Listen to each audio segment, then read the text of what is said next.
Hogwarts, The Return of Turmoil. This video is purely for entertainment and does not infringe on copyrights or laws. The rights to the novel and image belong to the original author. We do not claim ownership. Don't like waiting and want to listen to this fanfic in full now? Subscribe to our Patreon, where you'll find the best fanfics. Chapter 276 Magatha's Arithmetic.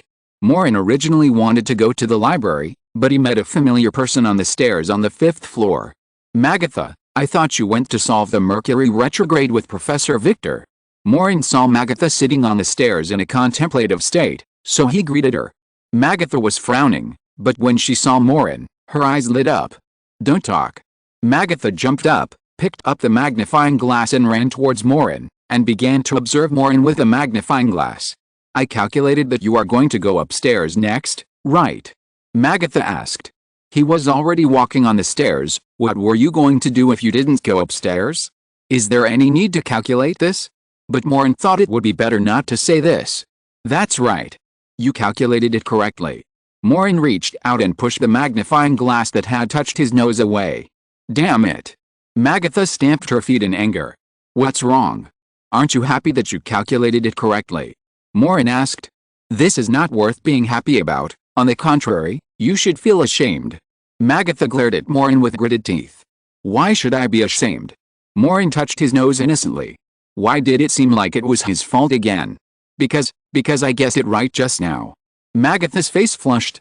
Isn't it good to guess right? Maureen asked curiously. Oh my god.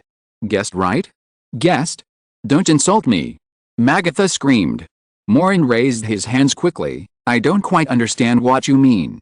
I didn't insult you, did I? I'm an arithmetic fortune teller. Maureen, an arithmetic fortune teller. Magatha said loudly, her voice as loud as a female unicorn. Arithmetic fortune teller advocates magic arithmetic. We all use calculations, not guesses.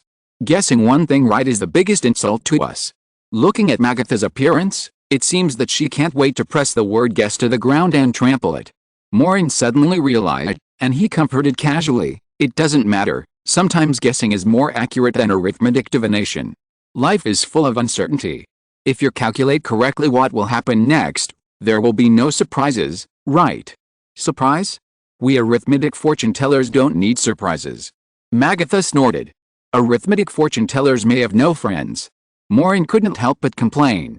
Imagine if it's your birthday and your friends want to hold a surprise party for you, but the arithmetic fortune teller takes a look at the eyes of his friends and has calculated everything and knows who will jump out from behind the sofa next. Wow, what a surprise.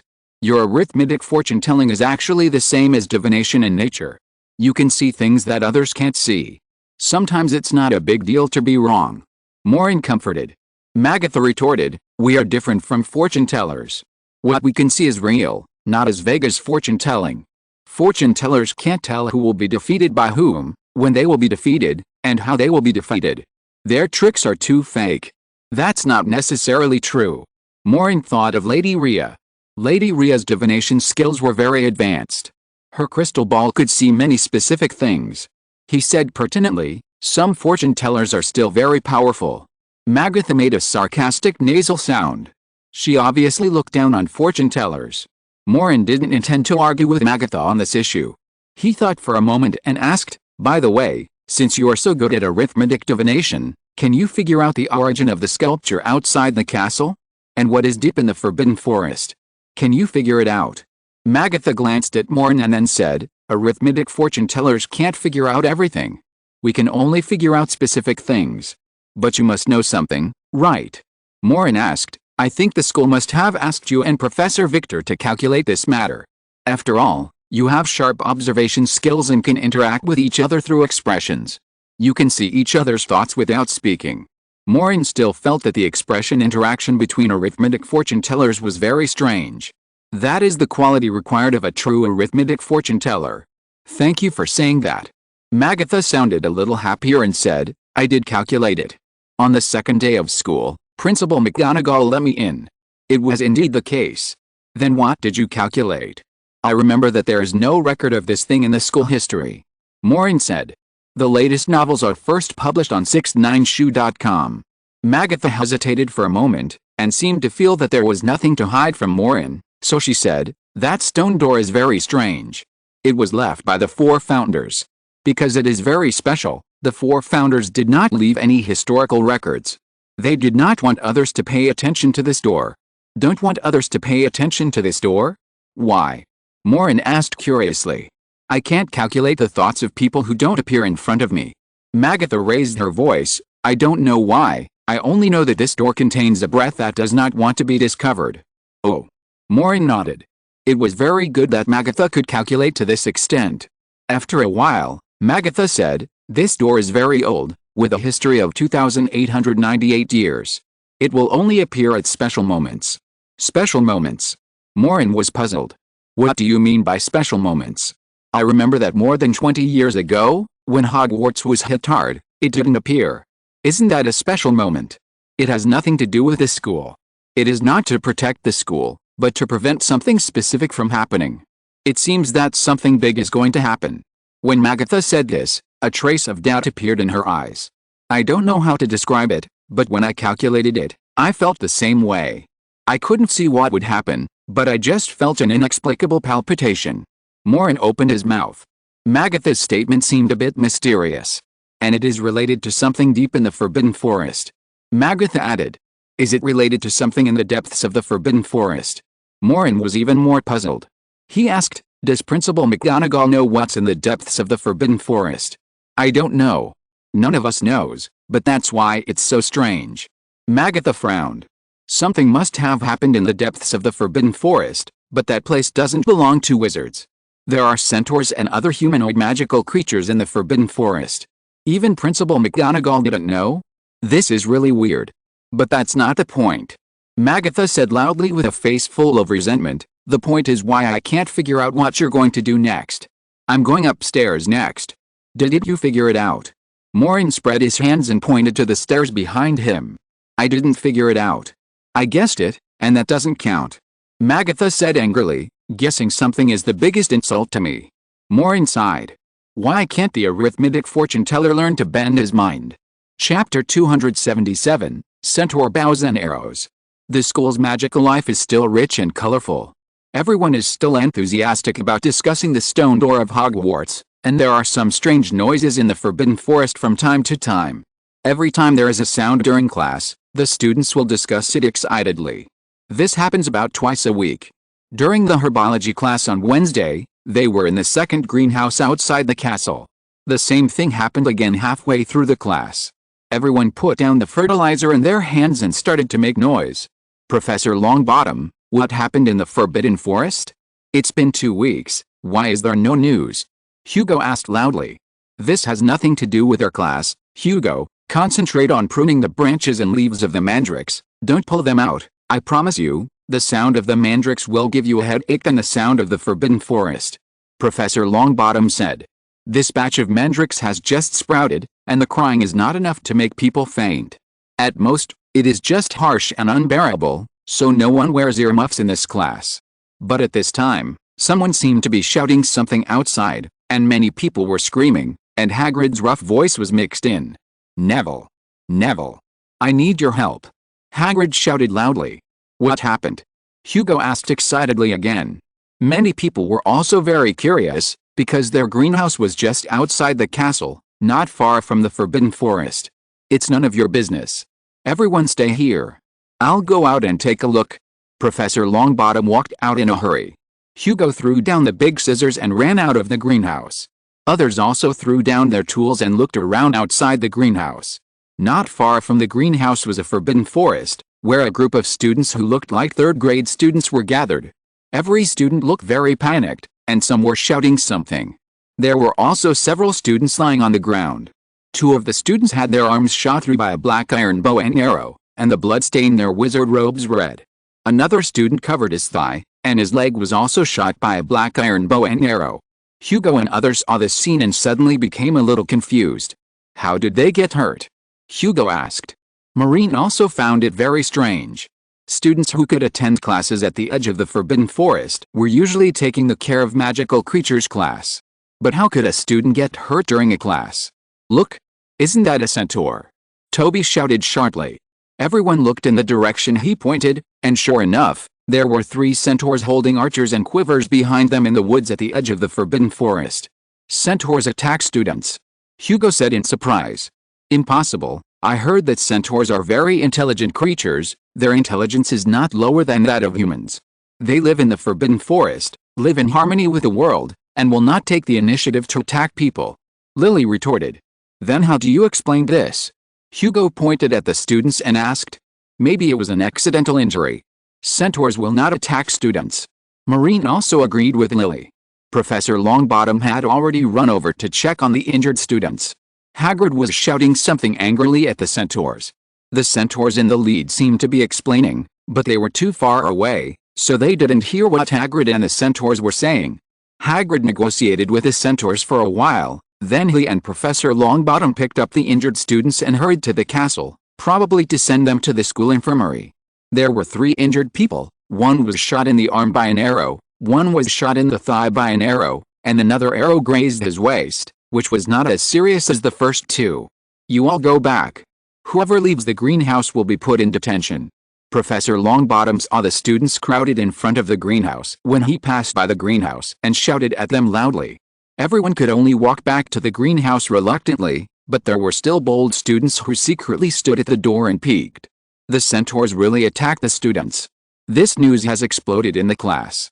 Both Slytherin and Gryffindor students exchanged the news they saw with each other.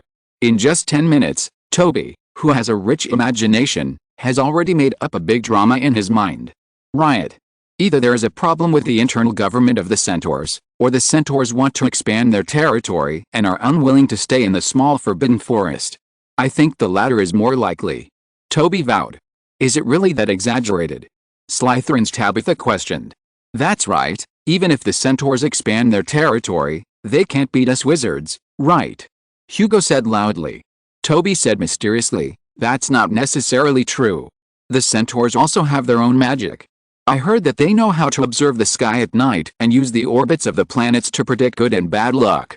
The centaurs must have seen Mars and Pluto or Sirius connected in a line, indicating that the time for the centaurs to rise has come, so they are preparing to revolt. What's the big noise in the Forbidden Forest for? Someone else asked.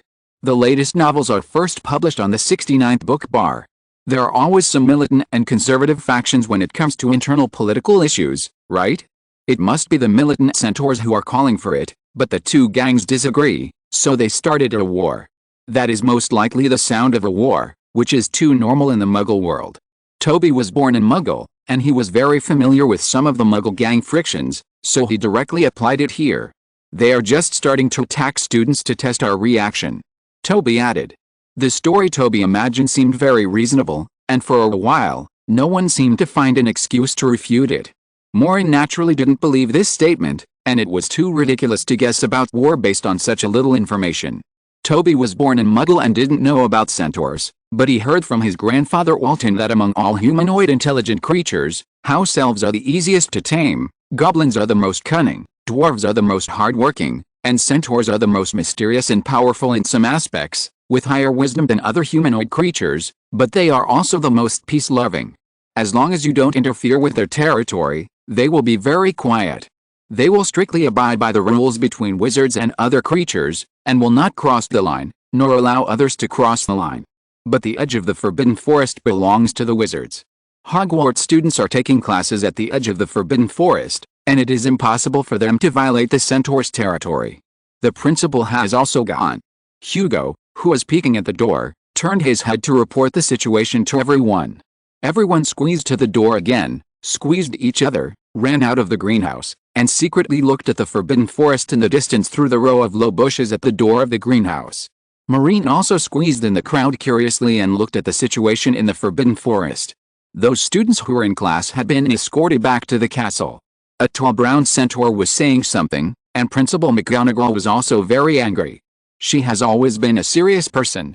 When she is angry, she is like an angry eagle. Her momentum even overwhelms the centaur who is 2 heads taller than her.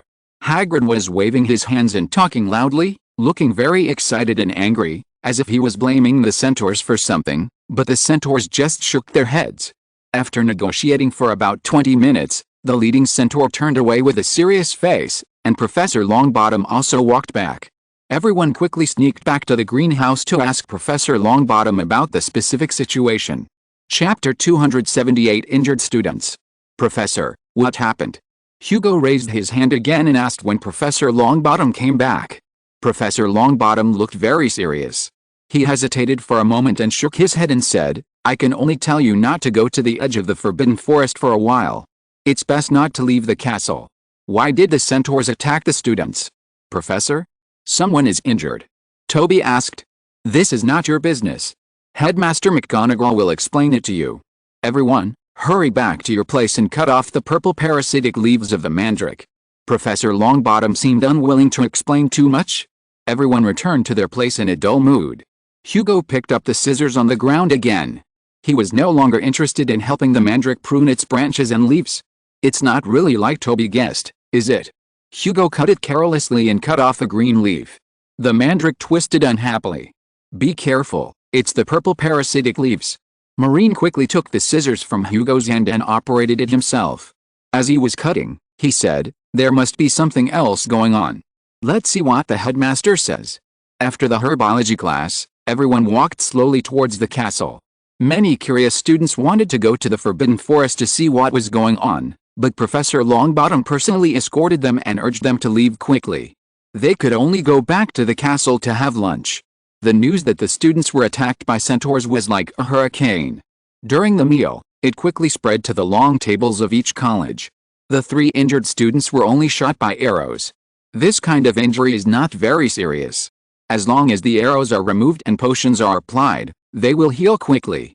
They should be thankful that the arrows did not hit the vital parts. Everyone gathered around the group of third-year students who were taking the Care of Magical Creatures class to inquire about the news, hoping to get more information from them, but their explanations were not comprehensive enough. We were taking the blasting-tailed scroot for a walk, and it seemed even more violent than usual. At this time, a loud noise came from the depths of the Forbidden Forest, and then we heard a whooshing sound from the depths of the Forbidden Forest, and several arrows were shot at us like raindrops. A third-grade boy with small eyes said with saliva flying, he still looked a little frightened. An arrow flew past my neck. I was scared. Luckily it was an inch off. I was almost shot in the heart. Another chubby boy patted his fleshy chest with lingering fear. He was so fat that even his neck was almost invisible. He said in fear, I was scared silly, and sat down on the ground. Yet, I saw you turned the poor blasting-tailed scroot into a ball of meat paste while sitting on it. Another third-grade girl seemed to want to laugh, but held back. You should lose weight, and you will be more agile next time. I will definitely lose weight. The fat boy nodded desperately. The third-year students who were taking the Care of Magical Creatures class were loudly discussing how they survived the arrows. In their descriptions, the arrows of the centaurs seemed to have swept them like a storm. It happened so suddenly that they had no way to resist. The third-year students who experienced the centaur attack were just describing the situation at the time, but there was no unified statement. Some said that the centaurs attacked deliberately, and their eyes were full of firsts. Others said that the centaurs had been lurking there waiting for them, and would attack them when they let down their guard.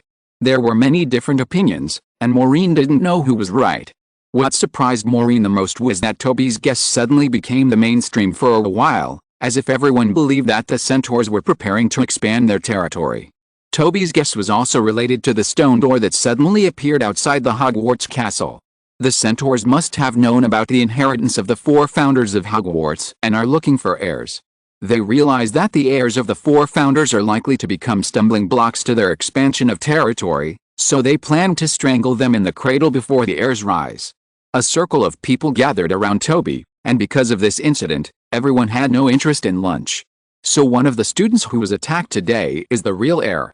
Hugo also surprisingly ignored the food on the table today, sitting next to Toby and asking loudly. Yes, that's it. Toby said with certainty. Who is it? Can it be the 3 injured people? Hugo asked. Not necessarily. Another third-year girl said, I also experienced it today. Those arrows were just random. Many students were almost shot. The 3 of them were just unlucky. You are right. I think they must have guessed who the heir is, but they don't want you to know, so. Toby deliberately lowered his voice and said mysteriously, so the centaurs pointed their spearheads at all of you. They plan to kill you all and let the air be quietly wiped out in this chaos. That's it," Hugo exclaimed. Many people found it incredible, but Toby's analysis was so clear that his 10-year-old children believed it to 70%. The third-year students who were attacked naturally became the focus. Everyone speculated who was the real heir among those who were attacked. The third-year students who took the Care of Magical Creatures class today were from Hufflepuff and Ravenclaw, so everyone was speculating that one or two of these students were the real heirs. I really hope to know who that person is. The latest novel is first published on 69 Shuba. Unran also squeezed from Ravenclaw to Maureen to listen to the story, but Maureen was just eating his own food. "Don't you care, Maureen?" Unran pulled Maureen's clothes and asked. "Oh, this?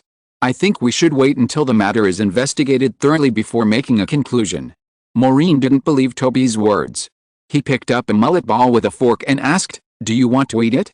Unran, "This tastes good." "Okay." Unran took a bite of the mullet ball and asked with his head tilted, "If what they said is true, then the heirs of Hufflepuff and Ravenclaw are confirmed to be among those people.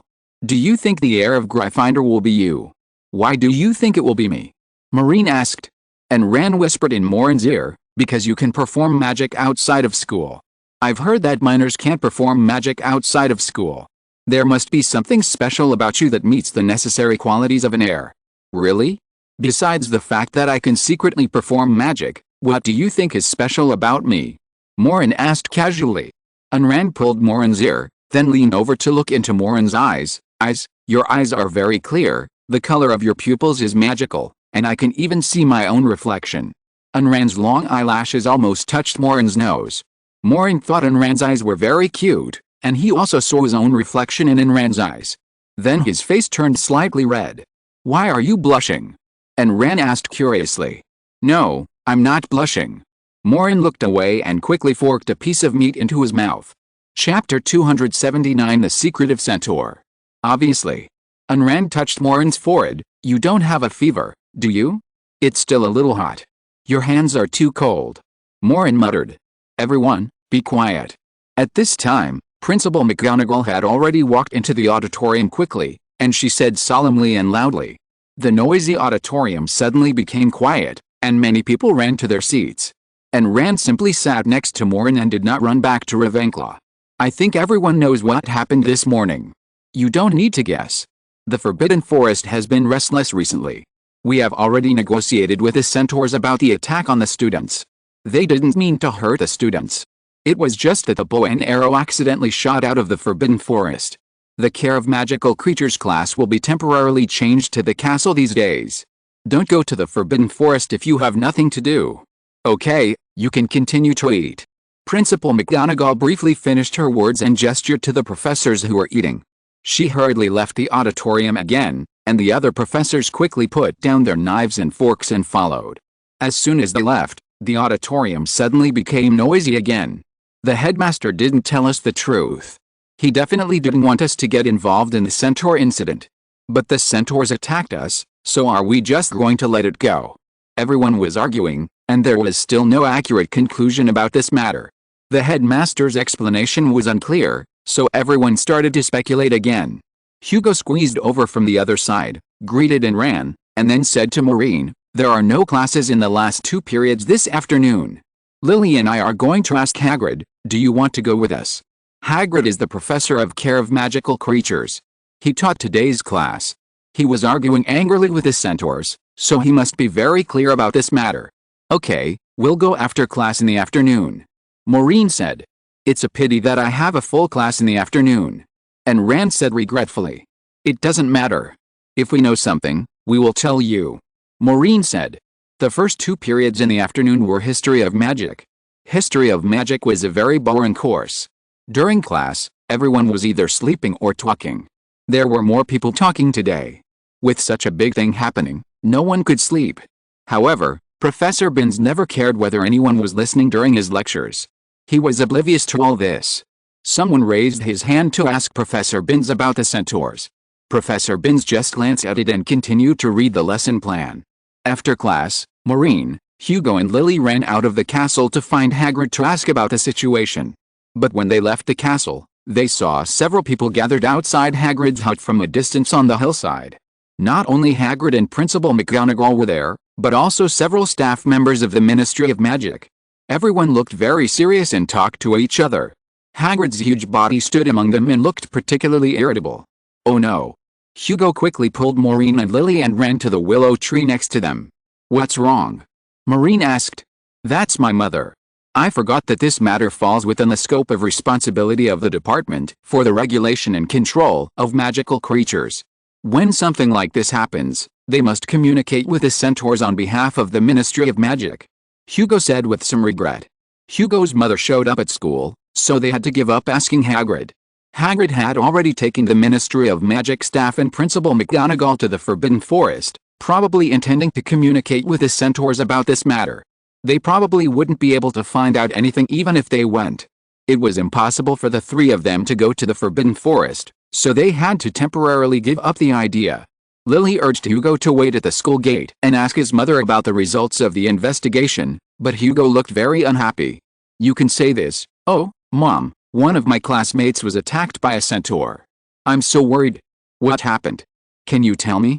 Mommy, Lily said, imitating Hugo's voice. Hey. I never speak in this tone. Hugo said angrily, and how could she tell me? At most, she would just warn me again, not to go to the Forbidden Forest, and that everything was settled. Then she would definitely ask me how you learned fruit transfiguration, and what you want to do if you haven't even mastered such a simple transfiguration, blah blah. Maureen couldn't help laughing. You should tell her that you can now turn apple leaves into orange leaves. Hugo made a face. You are so timid. Lily snorted. If it was your father who came, I would like to see if you would ask him. Hugo retorted. Lily was choked and a little unhappy. If you don't ask, I will. Lily and the others waited until the evening, when the Ministry of Magic staff came out of the Forbidden Forest, and then hurried to Hugo's mother, pretending to take a letter home and to test the waters. 20 minutes later, she came back with a depressed look on her face. It seems that you have no chance. Hugo interrupted before Lily could speak. Lily glared at Hugo and said, Your mother told me that if you dare to go to the Forbidden Forest, you will be locked up at home for 2 months during the summer vacation. The latest novels are first published on the 69th book bar. Look, adults are inconsistent in their words and deeds. They were causing all kinds of trouble when they were in school, but now they want to control us. Hugo complained. But after they waited for the staff of the Ministry of Magic to leave, they still ran to Hagrid's hut in the dark. Hagrid looked a little angry. His room was in a mess and he didn't have time to clean it up. I know what you want to ask. Just be quiet and don't worry about it. Hagrid waved his hand, threw a shovel into the corner, and said in a rough voice, The centaurs have gone too far this time. They hurt the students and pretended to be reasonable. It's unreasonable. Why did they attack the students? Maureen asked. I don't know. They refused to tell me. They just said something dirty came from the Forbidden Forest. They always like to be mysterious. It's okay for normal times, but this time they hurt students in my class. Just wait and see. I won't give up easily. Hagrid took a plate of red biscuits from the table and handed them to them. Want some biscuits? You haven't eaten yet, right? Thank you, Hagrid. Hugo grabbed the biscuit and took a bite without even looking at it. Maureen recognized the red biscuits. They were sweet and spicy biscuits made by Hagrid. He was about to remind Hugo, but it was too late. Hugo was so spicy that he shed 2 lines of hot tears. You never learn your lesson. Lily laughed at Hugo in a low voice while Hagrid was sorting out his tools. Shut up, Lily. Hugo said while wiping his tears. Maureen said thoughtfully, So, the Ministry of Magic has no idea why the centaurs attacked the students. I'm going to the Forbidden Forest to negotiate with them tomorrow. Hagrid strode over, picked up his coat and put it on, saying, Let's go. I'll take you back to the castle. It's been terrible today. Don't run to me if you have nothing to do. Before the centaurs give a satisfactory answer, who knows what else they will do. Maureen and the others could only follow Hagrid to the castle for dinner. In the next few days, the professors in class kept silent about this matter, only saying that the Ministry of Magic had communicated with the centaur's leader and assured everyone that the same thing would not happen again. There is still no conclusion as to why the centaurs suddenly ran from the depths of the Forbidden Forest to the outside of the Forbidden Forest and fired bows and arrows to attack the students. The centaurs kept their mouths shut, and even the people from the Ministry of Magic could not pry anything out of them. If it really won't happen again, Then why did their third-year Care of Magical Creatures class move indoors? This was the sentence Hugo said the most when he discussed with everyone. Everyone agreed with what he said. This matter was clearly contradictory. Obviously, there were some things that the school could not solve. The rumor that the centaurs wanted to start a war was spreading among the students. Chapter 280 Girls in the Men's Restroom. But compared to the incident of the Forbidden Forest centaurs attacking students, there was one person who gave Maureen a bigger headache. Since Magatha's Mercury was retrograde every time she met Maureen, she finally understood that Maureen was the source of her Mercury retrograde, so she took Maureen as a major research topic for arithmetic divination.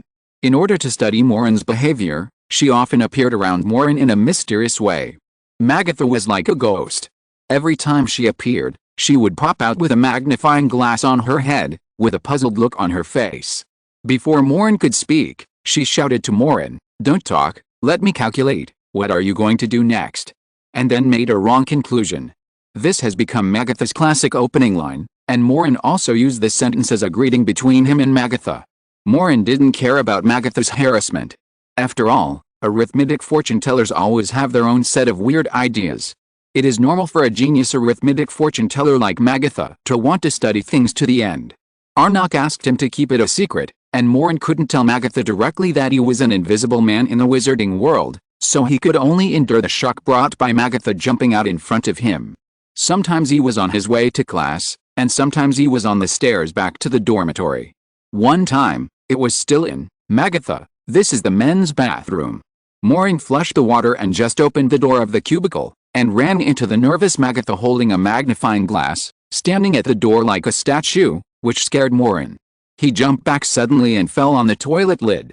His arm pressed the switch of the flush toilet, and the water rushed in the toilet again. Magatha looked serious and pointed the magnifying glass at Maureen up and down. Her eyes looked particularly large under the effect of the magnifying glass, and then she looked from Maureen's head to his bottom. Maureen quickly held his belt tightly. "Don't talk, let me calculate. You are going to walk out of the toilet door next, right?" Magatha said. "Nonsense. I was going to go out, but you blocked the door." Maureen was confused. How could this girl be so thick-skinned? After all, they are fifth graders. Why are there no distinctions between male and female toilets? Is the arithmetic fortune teller so stubborn? Then please. Magatha stepped aside. Maureen found it a little unreasonable. "What are you doing in the men's toilet?" "I'm here to study you." Magatha said very calmly, "I like to delve into unknown things. You know that girls can't go into the men's toilet, right?" Maureen touched his forehead. "It doesn't matter." Magatha said disapprovingly, "From the footprints at the toilet door, it can be calculated that you are the only one in the men's toilet at this time, and you won't meet other people." "I can't go alone," Maureen said unhappily. Then, a first-year Hufflepuff boy rushed in, holding his stomach in a hurry. When he looked up, he saw Magatha, screamed in fear, and muttered, sorry, I went the wrong way." The boy hurriedly ran out with his stomach in a panic. "You didn't calculate this." Maureen pointed at the boy. "He came here for a sudden incident and didn't leave any signs. I don't count this situation," Magatha said. 5 seconds later, the boy poked his head in from outside again in doubt and looked at Magatha cautiously. I just looked. It seems. "Oh. You didn't go the wrong way, I went the wrong way." Magatha glanced at the first-year boy, and then walked towards the door calmly. The boy looked at Magatha with a little fear. Magatha muttered as she walked, "Damn it. I didn't calculate it correctly, and I guessed it right."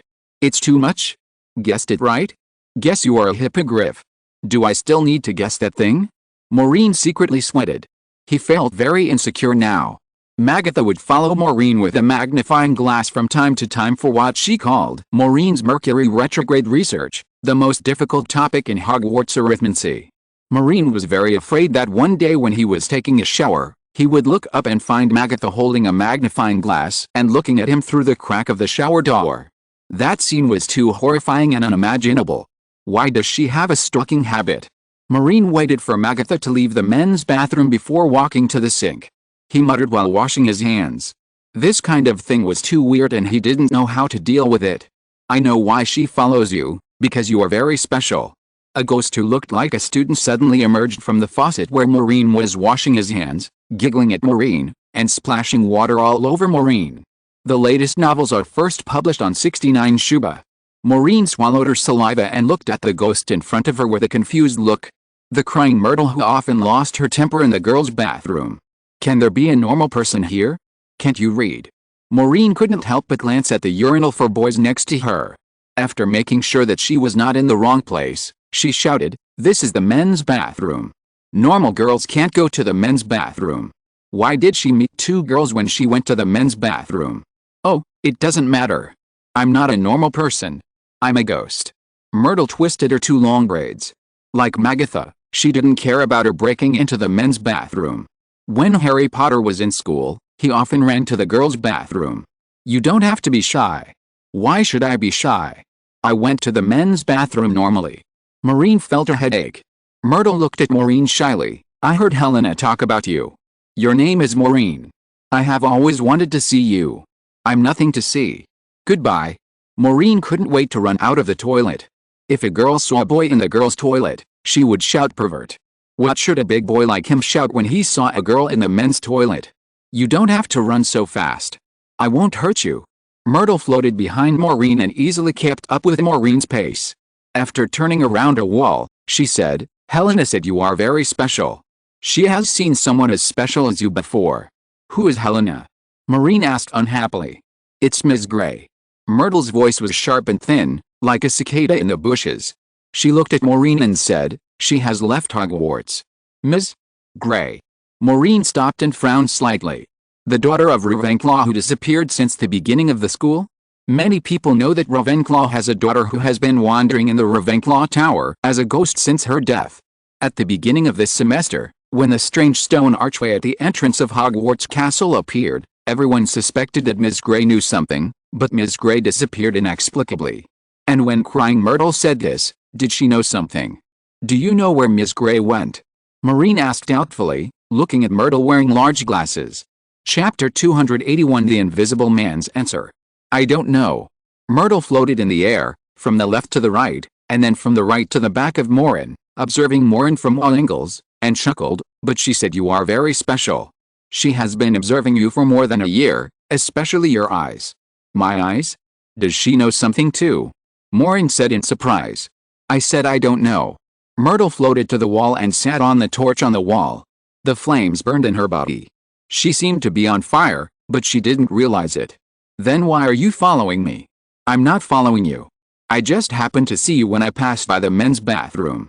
Myrtle held her chin with her hand and looked at Maureen. Helena said you are an invisible person, but I can't figure it out.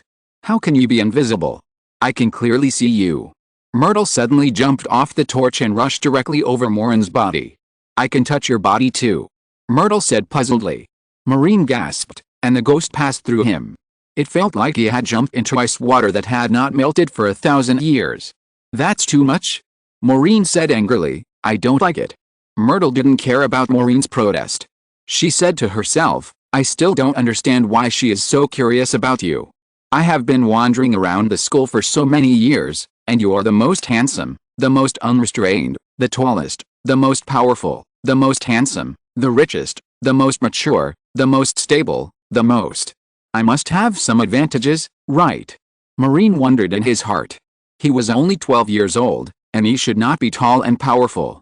How could a boy who is the best at dressing, the best at sweet talk, and the most attractive to girls be favored by the noble Helena?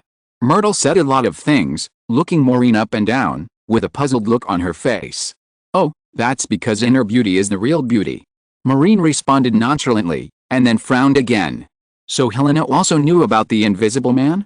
He was the equivalent of an invisible man in the wizarding world, and could not be traced by magic.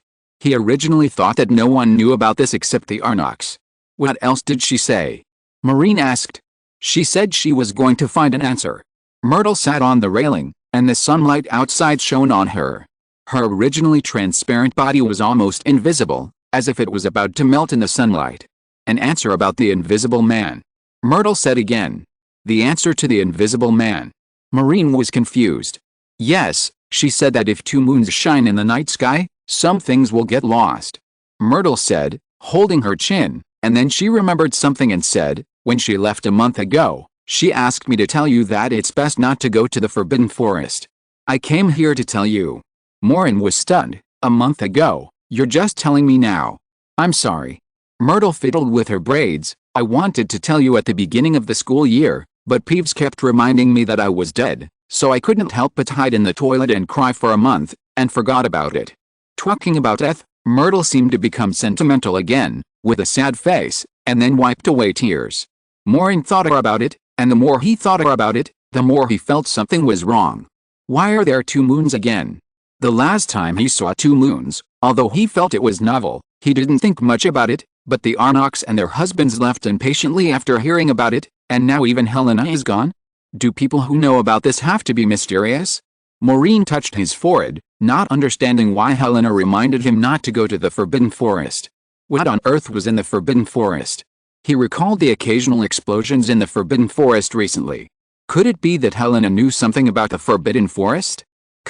Friday at 4 p.m., which is tomorrow, the first training of this semester. No one is allowed to be absent except Bruno and Diana who have classes. Nothing is more important than Quidditch. Maureen was having lunch when Poker strode over to inform everyone in person. He was very enthusiastic about training. He patted Maureen on the shoulder with his big hand, and Maureen dropped the spoon in his hand. I almost forgot that there was Quidditch training. Maureen originally wanted to go to the library to practice magic tomorrow afternoon, but now it seems that he can only go after the Quidditch training is over. Quidditch? Great. I haven't seen Quidditch yet. Are you good at Quidditch? And Ren asked excitedly. Maureen said modestly, it's okay. He's the main force of the school. He was a big shot on the court last semester. Hugo said beside him. Really? That's great. I don't have classes on Friday afternoon, so I can go and have a look. You will like it. Most people like this sport. Maureen said. That's not necessarily the case. Magatha's muffled voice sounded behind Maureen. I'm just not interested in Quidditch. Maureen almost spit out his food. Why is this guy here again? Magatha's magnifying glass hit Maureen's head again. Don't talk, let me calculate. You are going back to the dormitory after dinner, right? Oh, yes, I am going back to the dormitory. Maureen nodded desperately.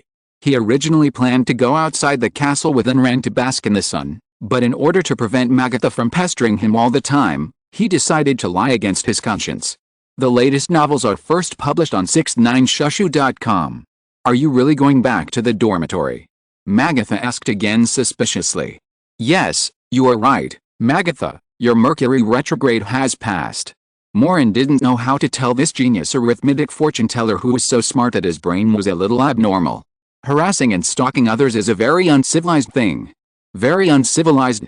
Especially running into the toilet door to harass a boy. It's too much?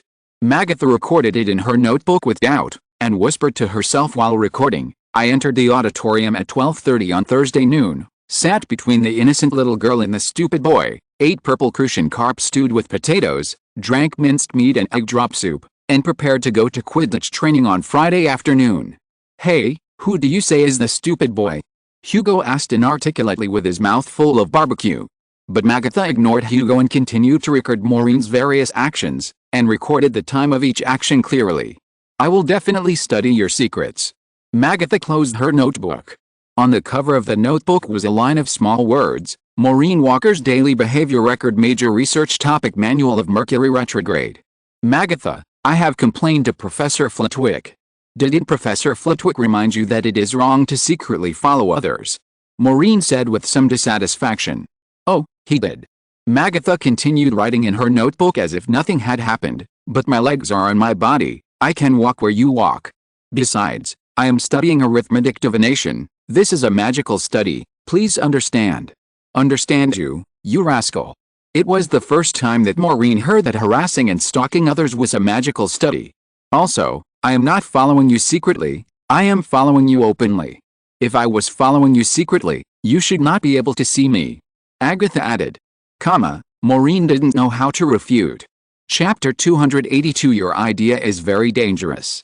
Magatha, I think we need to find a place to talk.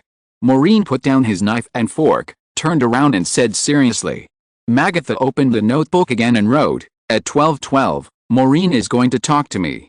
I didn't calculate this, but this time is a bit mysterious. 1212 must hide some secrets. Don't talk first, let me calculate it. You are going to talk to me about the topic of Mercury retrograde, right? No, it's about my personal privacy. Maureen coughed twice, glanced at the noisy auditorium around him, then pulled Magatha out of the auditorium, found a place where no one was, and said righteously, "You don't follow me to the men's bathroom in the future." Following him to the men's bathroom is really a big problem. He feels it is necessary to bring this issue up first. But you don't go to the women's bathroom. Magatha looked serious. Maureen was confused. She made a lot of sense. How to refute this? Maureen raised his right hand and slapped his forehead. You know that girls can't appear in the men's room, right? People who do research can't be bound by rules and regulations. If their minds are not open enough and they are restricted by rules, they can't go very far in magic research. Magatha looked Maureen up and down with her big eyes, and said, "We are both people with high IQs, I think you should know this." Maureen rubbed his forehead. "Although I don't like to follow the rules, but I will definitely not break those basic rules. For example, I, a boy, will not follow a girl to the women's room. It's very dangerous for you to have such thoughts." Magatha was still recording in the notebook, and said seriously, "We who do magic research, if we are bound by these inconspicuous rules, some secret doors of magic will be closed to you, and you will lose many opportunities to explore magic. If necessary, you should go to the women's room." Oh my god. What kind of logic is this? But why does she still make so much sense? Maureen seemed to be unable to find a rebuttal for a while. After a while, he said helplessly, "What's the point of you following me to the toilet? How can the toilet help your research?" "That's just what you think." Magatha said seriously, "If I don't follow you to the men's toilet, how can I know that going to the men's toilet is useless for my research? Useless things can only be proved useless if you do them. How do you know it's useless if you haven't done it?" Wow. It seems that I was defeated by her logic again. What's going on? Maureen is usually eloquent, but when he meets Magatha, who has a novel brain circuit, he seems to be completely unable to turn around. "So now you prove that following me to the toilet is useless." Maureen felt a little headache. It hasn't been fully proved yet. If you want to prove this, just doing it 3 times is not enough. Magatha said. "But following me." When Maureen was about to persuade him earnestly, he suddenly felt something was wrong. "Wait, you followed me to that place 3 times." Magatha nodded. Maureen opened his eyes wide. This girl with a slightly abnormal brain followed him 3 times. Why didn't he know anything about the other 2 times? And from her tone, it seems that she will continue in the future? Can people still go to the toilet happily? I think you have to understand that toilets and bathrooms are not places that men and women can share. After all, men and women should not be intimate with each other. We should still abide by the etiquette and morality that we should have. We should not lose the bottom line when studying. Go to the toilet and bathroom. Wait, you didn't follow me to the bathroom. Maureen was getting more and more uneasy. Magatha showed a strange expression and looked at Maureen. Her big round eyes flashed with a desire for magical knowledge, which made Maureen reluctant to say anything wrong. But her staring at Maureen gave Maureen goosebumps all over his body. He felt a little ashamed for some reason. Why did he feel like he was stripped naked? "Don't tell me, you have done it, you are." Maureen covered his wizard robe tightly, and the whole person was confused. He tried hard to recall the time when he took a bath in the past few days, trying to think about when he was peeped. But Magatha lowered her head again and continued to record in her handbook. Maureen doesn't like others to peek at him taking a bath. Maybe the reason why my Mercury is retrograde is when he takes a bath. I need to highlight the key points here. Puff. Maureen almost spat out blood. Highlight the key points, you Voldemort. Do you think it's a final exam? If Arnold hadn't asked him to keep it a secret, he really wanted to tell Magatha the secret that he was an invisible man and get rid of her. But on second thought, if he told Magatha that he couldn't be predicted, would she start another research project on why Maureen Walker can't be predicted, the ultimate arithmetic divination problem? The latest novels are first published on the 69th book bar. Maureen covered her chest and kept rubbing it. Why was her chest so stuffy? Magatha, go study other people, don't come to me. Maureen was completely afraid of this 5th-year girl. If she attacked him, it would be fine. He could take out his wand and teach her a lesson, but she was just studying, so he had no reason to threaten this girl.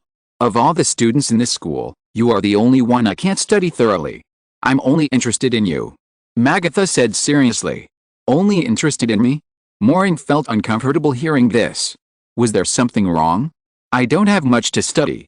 You can focus on other people. There must be someone who will interest you, such as Webbery. He didn't want to get entangled with Magatha anymore, and hurried back to the auditorium. It's useless to run. I only have you in my eyes, not him. Magatha shouted loudly from behind, and she didn't lower her voice. She shouted very loudly. Several students just passed by. After hearing Magatha's words and seeing Maureen fleeing in panic, they all looked at Magatha with strange eyes. Some people snickered, as if they understood something. Such a direct declaration is really unpretentious. It's different from what you think. She didn't mean it like that.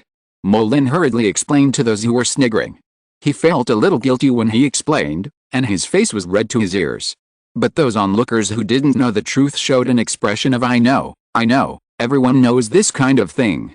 You don't need to explain. Explanation is covering up is the truth, and the truth is the beginning of the flower of youth, which made Molin feel that he couldn't wash it off even if he jumped into the waterfall. How shameful. He is really just an innocent second-grade boy. Chapter 283 Gossip. Maureen, that's great.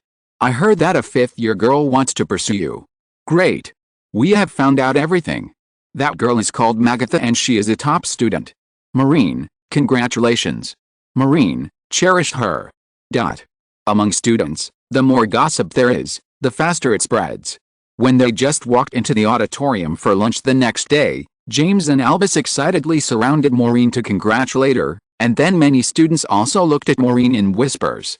A fifth-year girl is pursuing a second-year boy, especially Quidditch star Maureen. This is the top 10 hot news among Hogwarts students, almost catching up with the popularity of the stone arch that suddenly appeared in Hogwarts. It's not what you think, James, don't spread it. Maureen touched her forehead. The news was too distorted. Hugo exclaimed beside her, Man, you are really amazing. You are very charming. How can a fifth-year like you? Lily looked at Maureen in confusion. I'm not in love with me, don't get me wrong. Maureen found a place to sit down and quickly eat lunch. He had to go to class later, and then he had to attend Quidditch training after class. He felt that this kind of gossip was too unreliable. How could it be spread like this? How did you know each other? Lily asked curiously. I just met her at the club, that's all. Maureen spread his hands and said. Don't explain, we all understand. It's okay, Maureen, don't deny it. Hugo smiled evilly. It's really not what you think. She followed me just to study magic. She said she wanted to study me. Maureen defended. I understand. Study. Hugo smiled and picked up a sandwich, and said meaningfully, study the personality first, then study other things. You know, this is how love comes. Hugo, I really look down on you. Lily glared at Hugo. That's right, Lily, you still believe in me, right? Maureen felt that he had found a comrade in arms and was very moved. But seriously, Maureen, you don't have to hide it. There's nothing wrong with dating a girl 2 or 3 years older than you. You should have kept it a secret from us. Lily said. I shouldn't. I kept it a secret. Maureen covered his face with one hand. He was being sentimental. Lily was not a comrade either. Maureen ate his lunch with a depressed look on his face. Then, he went to the Defense Against the Dark Arts class in the afternoon with Hugo and Lily teasing him. In class, Hugo tried every means to find out more about Maureen and Magatha. It's not what you think. After the get-out of class was finally over, Maureen hurriedly took his broom and ran to the Quidditch training ground. Maureen, I heard about it. Unran also ran over from the crowd, holding a newspaper with a Hogwarts logo printed on it. She said in surprise, the story between you and the fifth-year girl Magatha was published in the Hogwarts Weekly. Look, there are photos. What photos? So soon. When Maureen saw Unran, she looked a little flustered and quickly took the newspaper from Unran. The largest section of the newspaper was usually occupied by various rumors about the stone arch of Hogwarts, but today it was replaced by a photo of Magatha walking behind Maureen with a magnifying glass. It's only been a day, and the paparazzi actually took a photo of it. The reporters in this school are very efficient. Maureen crumpled the newspaper into a ball while mumbling, and said with a guilty conscience, Unran, don't think wrongly, this matter is not what you imagined. What is it? Unran asked with her long eyelashes blinking curiously. She followed Maureen out of the castle gate. She also wanted to see how Maureen played Quidditch today. It's totally false. She doesn't like me, and I don't like her. That's it. Maureen secretly looked at Anran's reaction. For some reason, he didn't want Anran to misunderstand. Anran asked thoughtfully, if she doesn't like you, why does she keep following you? Good question. Maureen threw the newspaper on the ground, took out his wand to clean it up, and then said, her brain is a little, how should I put it? Different. She is an arithmetic fortune teller and wants to do research. Because she always miscalculates my behavior, she decided to follow me, but what she said in the auditorium the day before yesterday was not that, and was misinterpreted by others. Anyway, Maureen was thinking about how to explain it convincingly, but it seemed that the more he explained, the more confused he became. Don't you like her? Anran pointed out the problem very straightforwardly. Yes. I don't like her. Mullen shook his head desperately. She and I don't have such thoughts. The latest novels are first published on the 69th book bar. Why? I heard that she is very good at studying, beautiful, and a 5th grade student. Anran asked innocently with her chin in her hand. But I don't have that kind of feeling yet.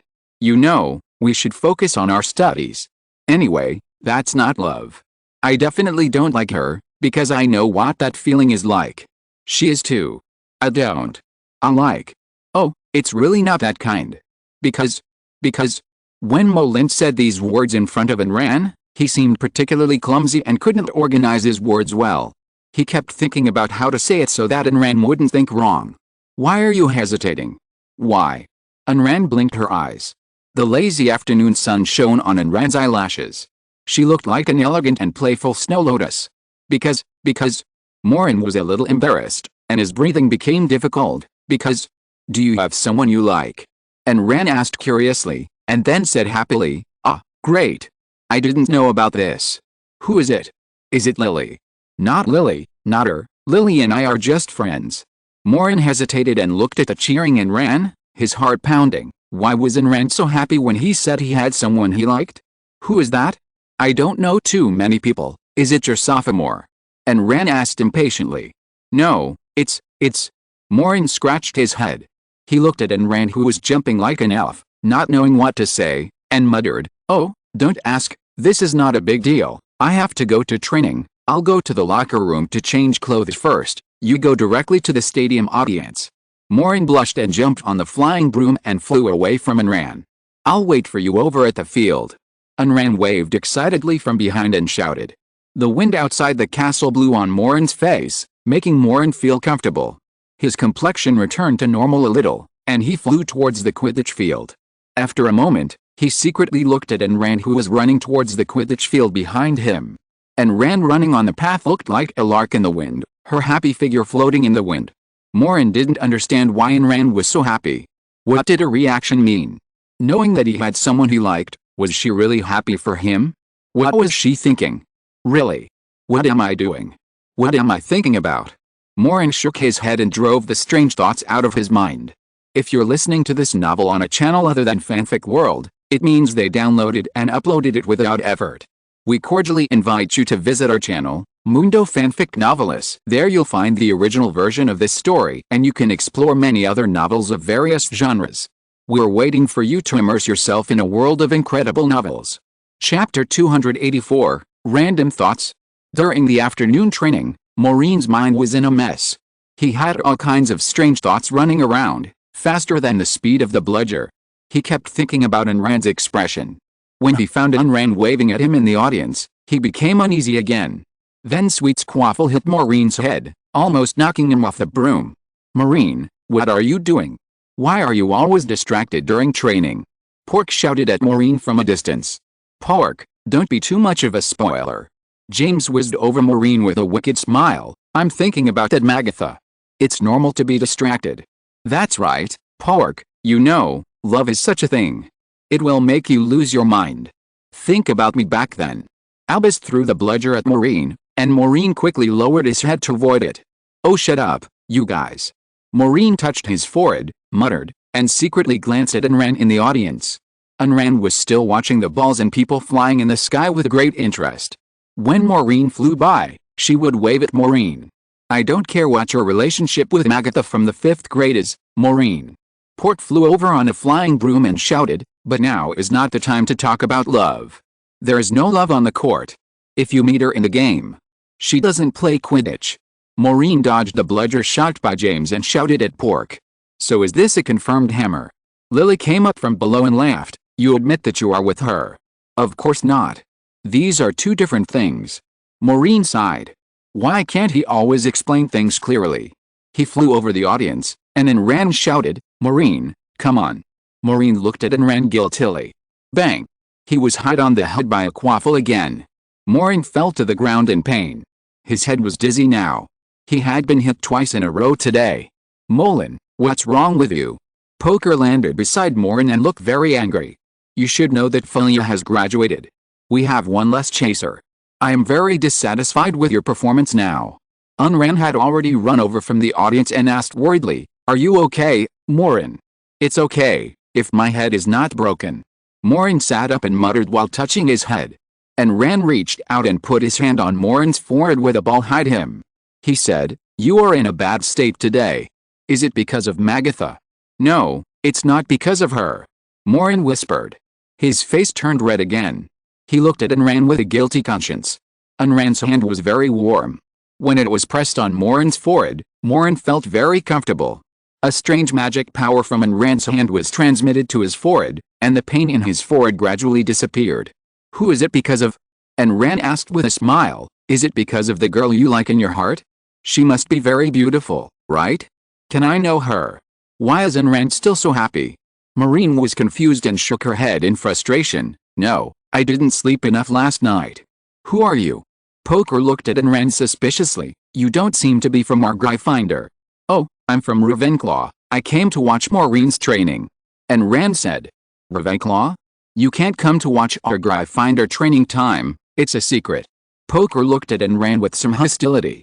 "I know her, Poker, she's only in the first year, just enrolled." Maureen said hurriedly. "That won't work either, you can play with her at any time, but not during training." Poker insisted. "Poker, she won't say anything to the people in Ravenclaw, she is a Muggle-born, and she hasn't even understood the rules of Quidditch." Maureen frowned.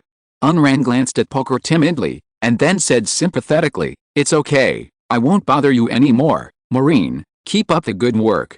Don't think too much. Don't go, I told you I'll teach you how to ride a broomstick later." Maureen quickly pulled and ran. "It's okay, I don't understand your rules anyway, I'll go for a walk by the lake, and I'll come back to you when you're done." Anran didn't care about that at all. "Okay then." Maureen thought about it and didn't try to stop him. He was upset today because of Magatha's matter, and Anran was cheering for him here again, so he would still have wild thoughts. If Anran left, he might not be hit so badly by the ball. "Okay, everyone cheer up, Philia has graduated, and we have to come up with a new lineup to run in, and no one can slack off." Poker rose into the air again and shouted to everyone. Maureen also flew to the highest point. He watched Anran walk towards the lake not far from the Quidditch field, and he always felt strange in his heart. The latest novel is published on 69 Shuba. After Anran left, the chaotic thoughts in Maureen's mind finally calmed down. He began to train seriously according to Poke's requirements, and his attention was much more focused, so he was not hit by the ball again. But Maureen would fly to the highest point from time to time to see Anran. Anran was watching the giant octopus monster in the lake crawling to the shore to bask in the sun, with its tentacles swinging leisurely. Anran was also very brave. She felt very novel because it was the first time she had seen an octopus monster basking in the sun on the shore. They trained for an hour, and the sun had already set in the west. Poke was not satisfied with the training results and shouted loudly for everyone to do it again. James and Albus complained because the official competition would not start until November, and they had to train shortly after school started. They would rather spend their time reselling magic toys. But just as Maureen smashed a quaffle into the goal, a huge bang suddenly came from the depths of the Forbidden Forest. All the people training on the court stopped in midair. Maureen kicked the oncoming bludger away with one foot, and then turned around to look at the depths of the Forbidden Forest. "What happened again?" Maureen asked in surprise. Countless birds in the depths of the Forbidden Forest flapped their wings in panic and flew into the sky. The sharp sound of birds came faintly, and there seemed to be the sound of wild beasts running and roaring everywhere. The huge noise has attracted many students, But because many students are still in class at this time, no one ran out of the castle, but everyone is basically getting used to this sound. Okay, it's none of our business. Let's continue training. If it hasn't reached expectations, extend the training time. Poker shouted. The afterglow of the setting sun shone on everyone. When Maureen was about to turn around and continue training, he inadvertently glanced at the edge of the forbidden forest, and suddenly a black smoke jumped out of the forbidden forest. The black smoke came very suddenly, breaking through the magic fence at the edge of the forbidden forest, and quickly rushed to the lake not far from the forbidden forest. At this time, Anran was still standing under the tree by the lake, looking towards the forbidden forest. She was also attracted by the movement just now, but the smoke covered Anran in an instant. Swish! The black smoke rushed away like a tide, and Anran had disappeared on the spot. Even Maureen had not expected this change. Stop! Let her go! Maureen shouted angrily, and rode his flying broom to chase in the direction of the black smoke. Following behind him was Sweet. Chapter 285 The Restless Forbidden Forest. Maureen and Sweet suddenly rushed from the court to the direction of the forbidden forest, which made the other players unable to react. Wait, you two! Pork shouted from behind. But Maureen was very fast and followed the smoke and disappeared into the forbidden forest. Pork, did you see that? That little girl was taken away by something. James shouted and was about to follow. But Pork grabbed James. None of you are allowed to go. The depths of the forbidden forest are very dangerous. Hurry. Everyone, go back to the castle to find the professor. I'll go find Hagrid. Remember, you are not allowed to go to the forbidden forest. Pork made a prompt decision. But Maureen and Sweet and Albus obviously wanted to follow too. The two of them will go to find the professor when he comes. If you follow him and get lost in the forbidden forest, I will come to find you later. Did you hear me? Go find the professor and the headmaster. Shout from the castle window. Pork had already flown to Hagrid's hut. James and Albus originally wanted to go to the forbidden forest, but they finally chose to turn to the castle and shouted loudly along the glass windows outside the castle. James even swung his bat to break a window to attract the professor's attention. Oh no! Lily suddenly remembered something and shouted in panic, Maureen and Sweet are too reckless. They didn't bring their wands. Maureen had already rushed into the depths of the forbidden forest. This was his second time in the forbidden forest. The trees in the forbidden forest were extremely tall, and the branches were crisscrossed. It was impossible to fly in a straight line. Fortunately, Maureen was a good Quidditch player. He dodged in the air and avoided the oncoming thick branches. Sweet followed closely behind. They were like two big birds in the twilight, running through the woods. Damn it! Let Anran go! Maureen yelled, staring at the smoke in front of him. The smoke was circling the bushes very quickly and going deep into the forbidden forest. The sky was getting darker and darker. The setting sun had shrunk into the dark clouds. The night began to fall. The black smoke was moving very fast in the woods and soon left Maureen and Sweet behind. Damn it! Where did it go? Maureen touched his pocket and wanted to pull out his wand, but his heart skipped a beat. He usually threw his wand into his school bag when he was training Quidditch. The school bag was in the locker room of the stadium. This time the situation was so sudden that even he didn't have time to take his wand. What the hell is that thing? Sweet shouted behind Maureen. I don't know. Maureen replied gruffly, stopped on a birch tree branch, turned around and asked Sweet, do you have a wand? Sweet was stunned, his face darkened. No, I don't have one. This is terrible. Maureen became more and more anxious. But there were more chaotic animal calls from the woods on the left, and Maureen could vaguely hear Anran's faint cry. He kicked his feet and rushed to the left. Wait a minute, we don't have a wand. We don't know what we're going to face if we go over like this. Sweet hurriedly followed Maureen. Whatever it is, Anran has been captured. I can't just sit there and watch. Maureen shouted, at least I need to track this damn smoke. I can't lose it. A few panicked low growls came from the woods ahead, and then the sound of hooves stomping on the ground sounded. Two moon-white unicorns ran past them in a panic, and two long-horned white rhinos also smashed a protruding rotten wood and disappeared behind Maureen. The woods seemed to be very chaotic, and many animals seemed to be disturbed. Maureen also saw a group of fire squirrels with their bodies on fire flashing in front of him and almost hitting Maureen. Maureen lowered his body in time to avoid the group of fire squirrels. The fire of fire squirrels can control itself and will not set trees on fire. The night was getting darker and darker. Maureen could only see a few blurry flames jumping in the woods. It seemed that there was a terrible turmoil in the place where he was moving forward. Countless strange animals ran out. A group of bats flapped their wings and rushed from the front, covering the sky and the earth, like a huge net. There was no telling how many there were. Maureen had no choice but to straighten the flying broom and stop behind a thick poplar tree.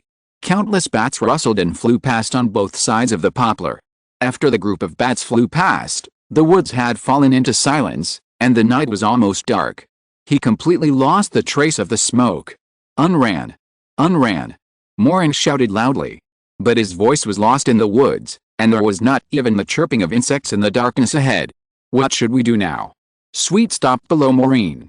They had not been able to confront the group of bats just now. The group of bats had sharp claws, and it would be unwise to collide with them. Find and run. Maureen rode her broomstick forward again. But we have lost her trail. Sweet tried to catch up with Maureen, which was not easy. Maureen was too fast, and he almost couldn't catch up. The latest novels are first published on the 69th book bar. And even if we find Anran, it will be difficult for us to do anything. We don't have a wand now, and we can't even send a signal. Sweet said. Maureen stopped suddenly on a crooked tree. You're right. Maureen calmed down. He must not act on impulse at this time. If he lost his mind because of worry, it would be the stupidest thing to do. He had to think carefully about what to do next. Poke and the others should go to find the professor. Knowing that we have entered the Forbidden Forest, the professor will definitely come in to find us. Maureen said quickly, but we don't have a wand and can't tell the professor our specific location. As long as we find Anran, returning to the castle is not a problem. Sweet said beside him. They don't have a wand, but they have a flying broom, which can fly back. This is the last hope. The biggest problem is, where was Anran taken, and can we deal with this smoke? Maureen thought of the fierce smoke just now. What exactly is that damned smoke? If he encounters it, can he resist it without a wand? Probably not. There must be a way. Maureen didn't want to turn back just like that. He couldn't turn back directly. Anran hadn't been found yet. Maureen landed directly on the ground of the Forbidden Forest. The damp soil was mixed with rotten leaves, and the ground was full of potholes and overlapping animal footprints. Oh, right, footprints. Maureen rode the flying broom and followed the direction of the animal footprints. If these animals ran out from somewhere in the forest, then as long as we follow the source of most of the animal footprints, we should be able to find that place. And the smoke is most likely coming from the place where the Forbidden Forest makes loud noises every time. Chapter 286, Deep in the Forbidden Forest. The sky had completely darkened, with a few sparse stars dotted in the sky, and a moon looming above the treetops. Luminescent.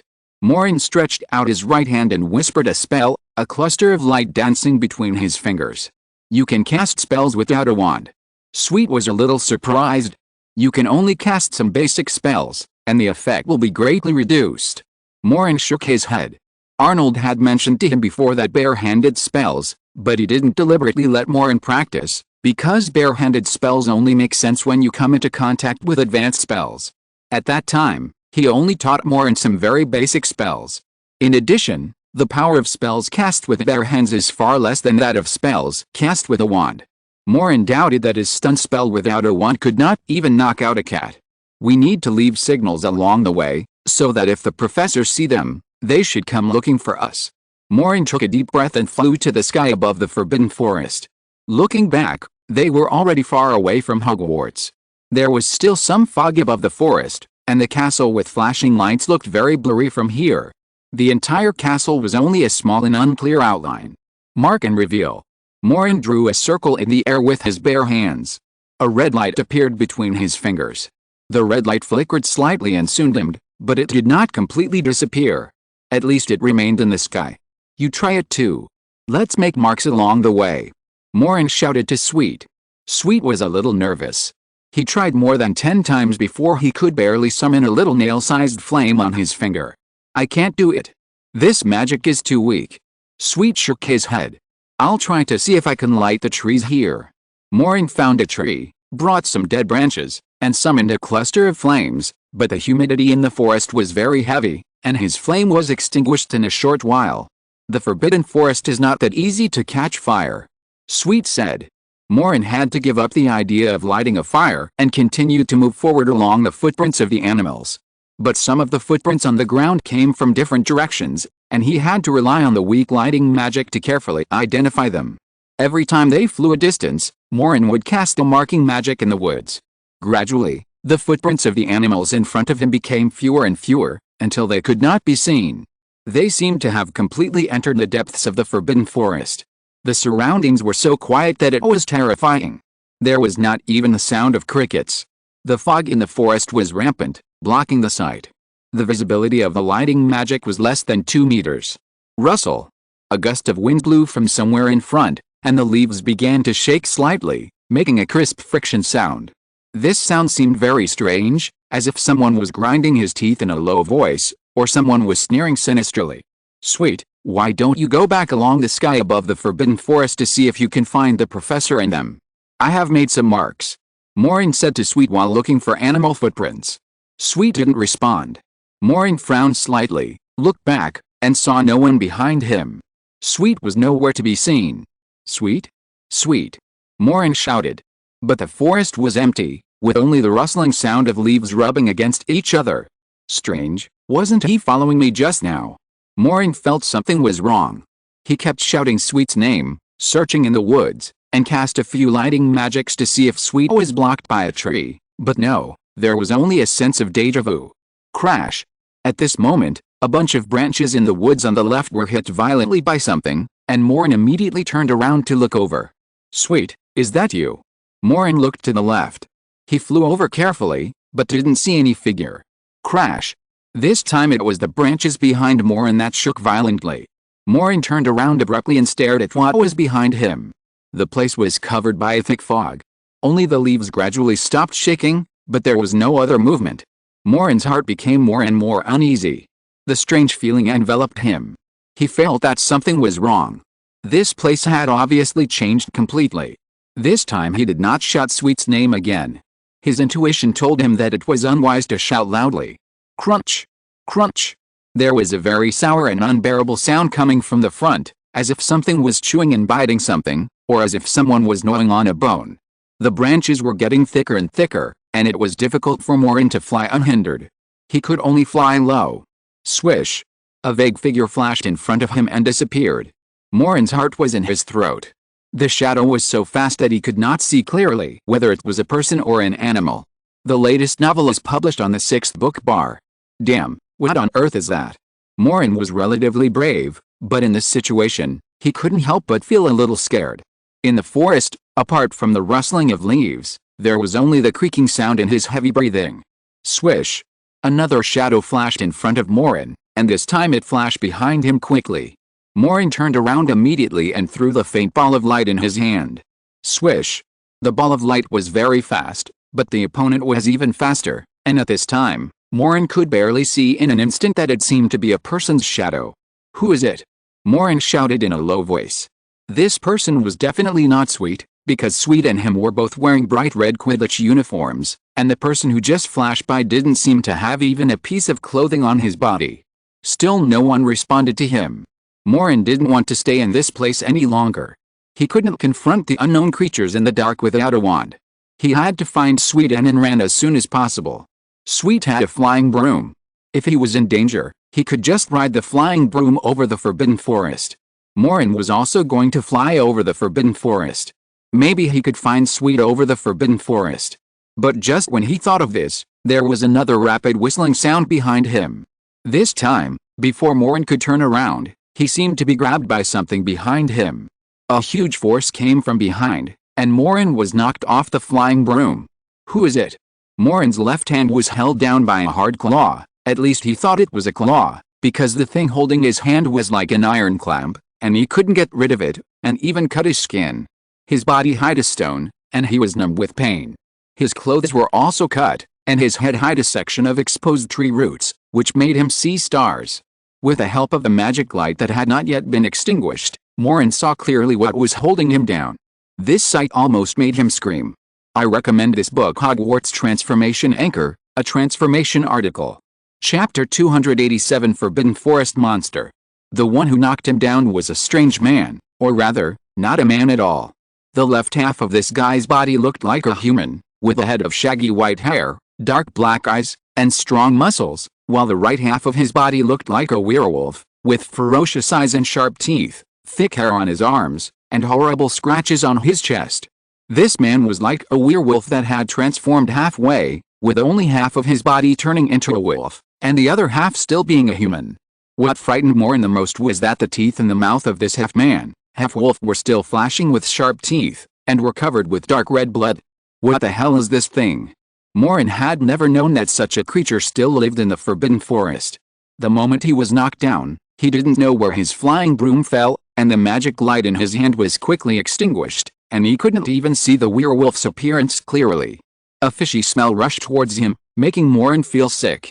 The other party let out a low roar, his teeth creaked, and it was so sour and unbearable, biting down on Maureen's neck. Maureen kicked the opponent in the stomach, but the kick didn't work.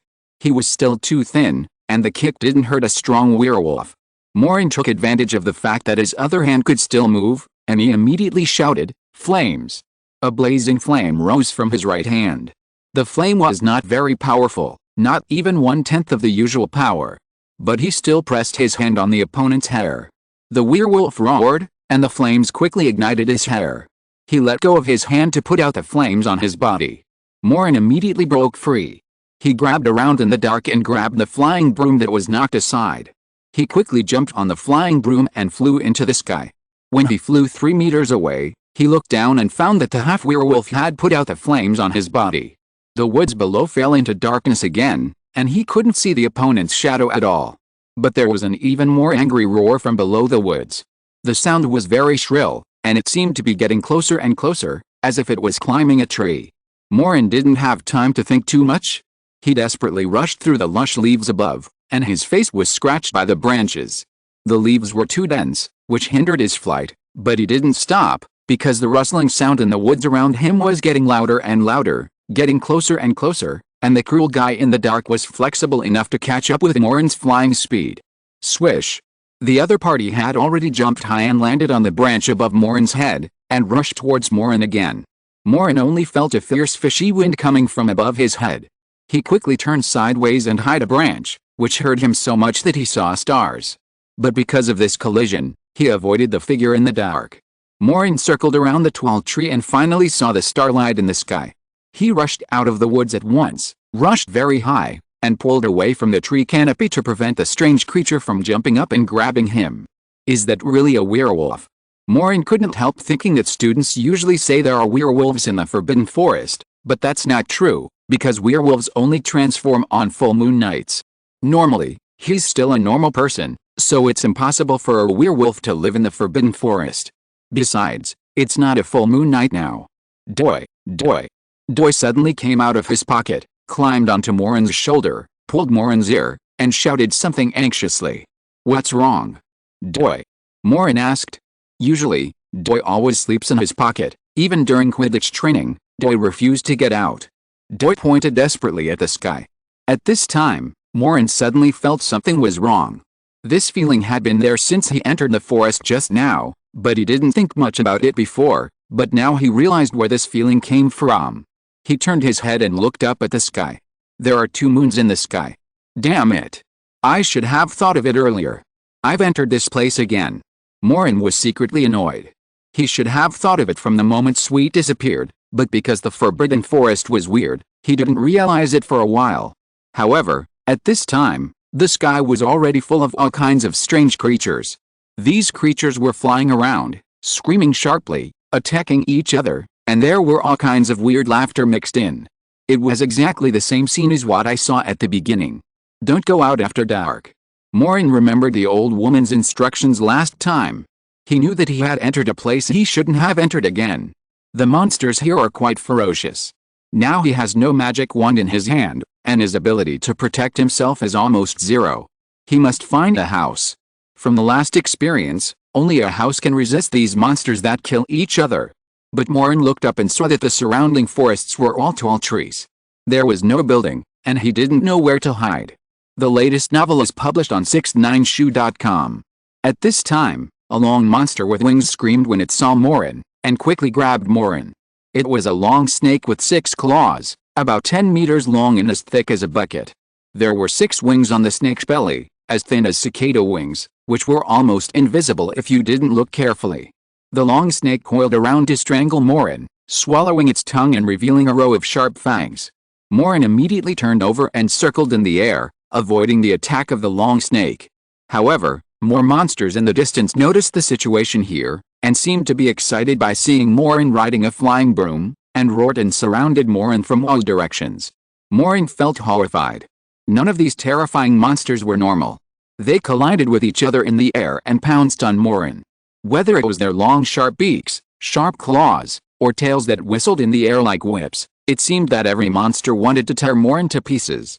Maureen straightened his flying broom, passed under the wings of a black dragon, ducked to avoid the big mouth of a crocodile, and rushed into the forbidden forest below. However, various monsters jumped on the treetops of the forbidden forest at some point.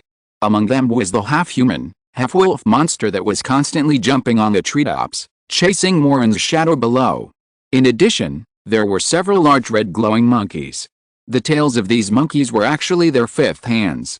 They squeaked and waited in the treetops, ready to pounce on Maureen when he flew within their jumping distance. Oh no! The sky and the woods were occupied by monsters.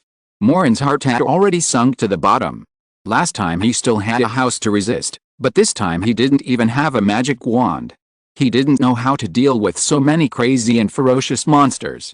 Chapter 288 Ferocious Beast. The situation was very urgent. Maureen was surrounded by monsters from all sides. He had no place to escape. The only thing he could rely on was the unstable power in his body. Maureen desperately recalled that he wanted to mobilize the power in his body and send out a strong flame to resist, but that power needed something like dragon flame cold repellent to pull it. Maureen could not feel the surge of that power at all. But at this moment, Doi suddenly shouted anxiously. This time Doi's shout was completely different from usual. Its voice was rapid and deep, like a mountain roaring. Before Maureen could react, Doi had already jumped out from his shoulder. Roar! When Doi jumped out, its body suddenly swelled, and its limbs stretched out, and it suddenly grew to nearly 5 meters tall. As it grew bigger, its body shape also changed dramatically. Sharp long claws popped out of its hands, and a pair of strange wings grew out of its back. These wings were not ordinary wings, but 2 balls of flame. Not only that, Doi's head also became quite ferocious. 2 long teeth like blades grew out of its mouth. 1 blue and 1 green eye glowed with ferocity.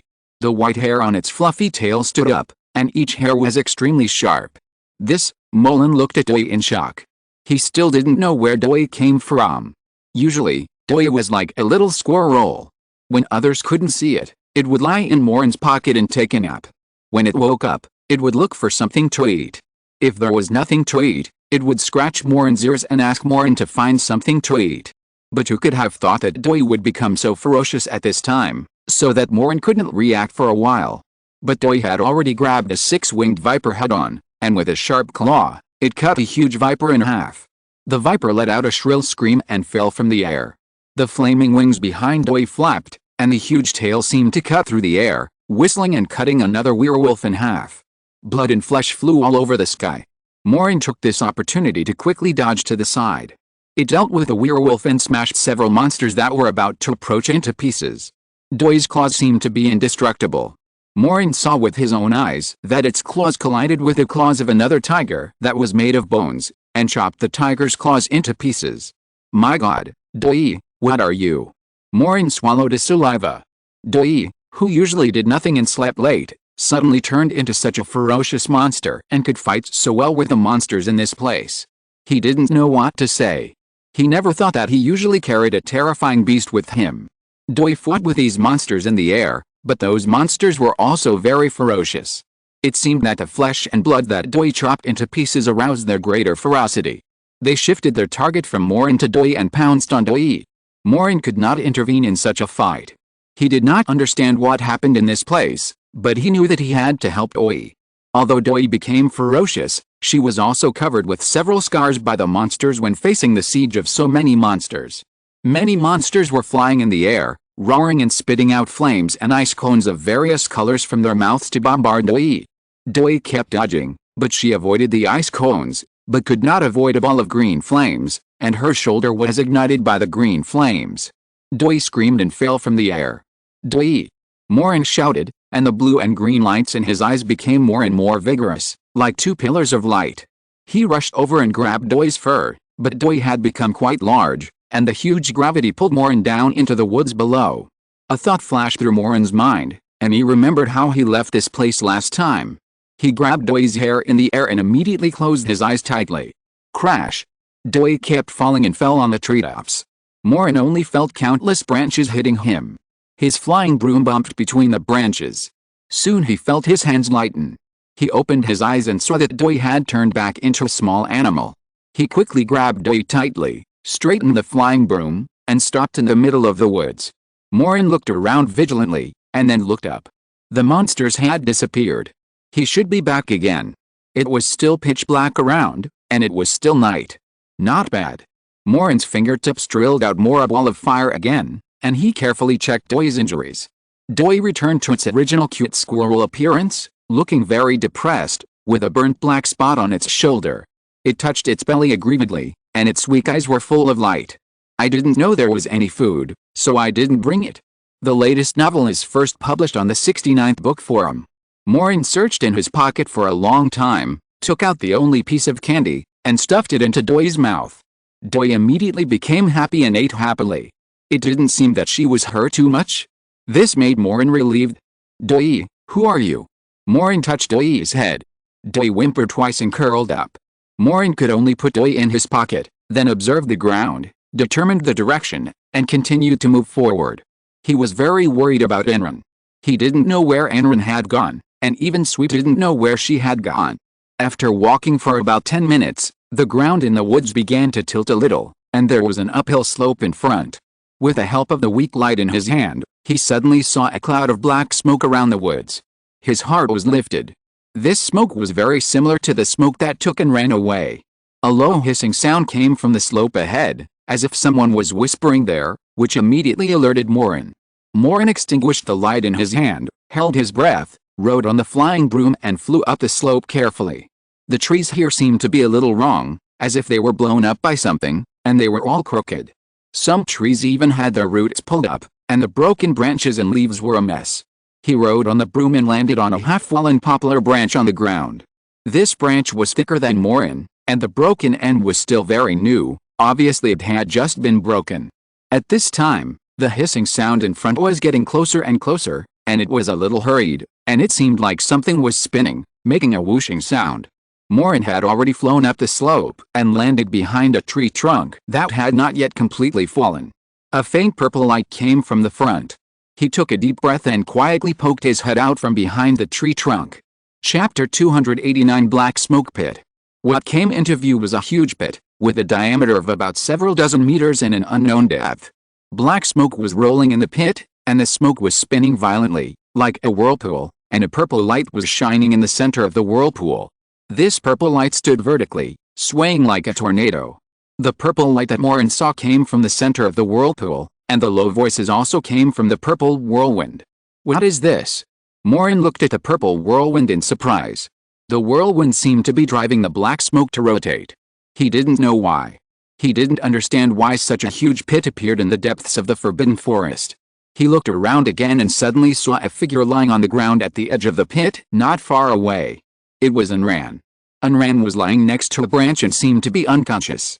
Maureen immediately jumped onto the flying broom carefully and flew around the edge of the pit towards Enran. But at this moment, the purple whirlwind suddenly drifted, and the funnel-shaped whirlwind seemed to sense Maureen and let out a sharp and rapid whistle.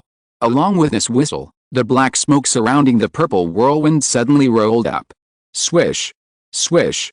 The black smoke suddenly stretched out two huge tentacles, which waved violently in the air and grabbed Maureen.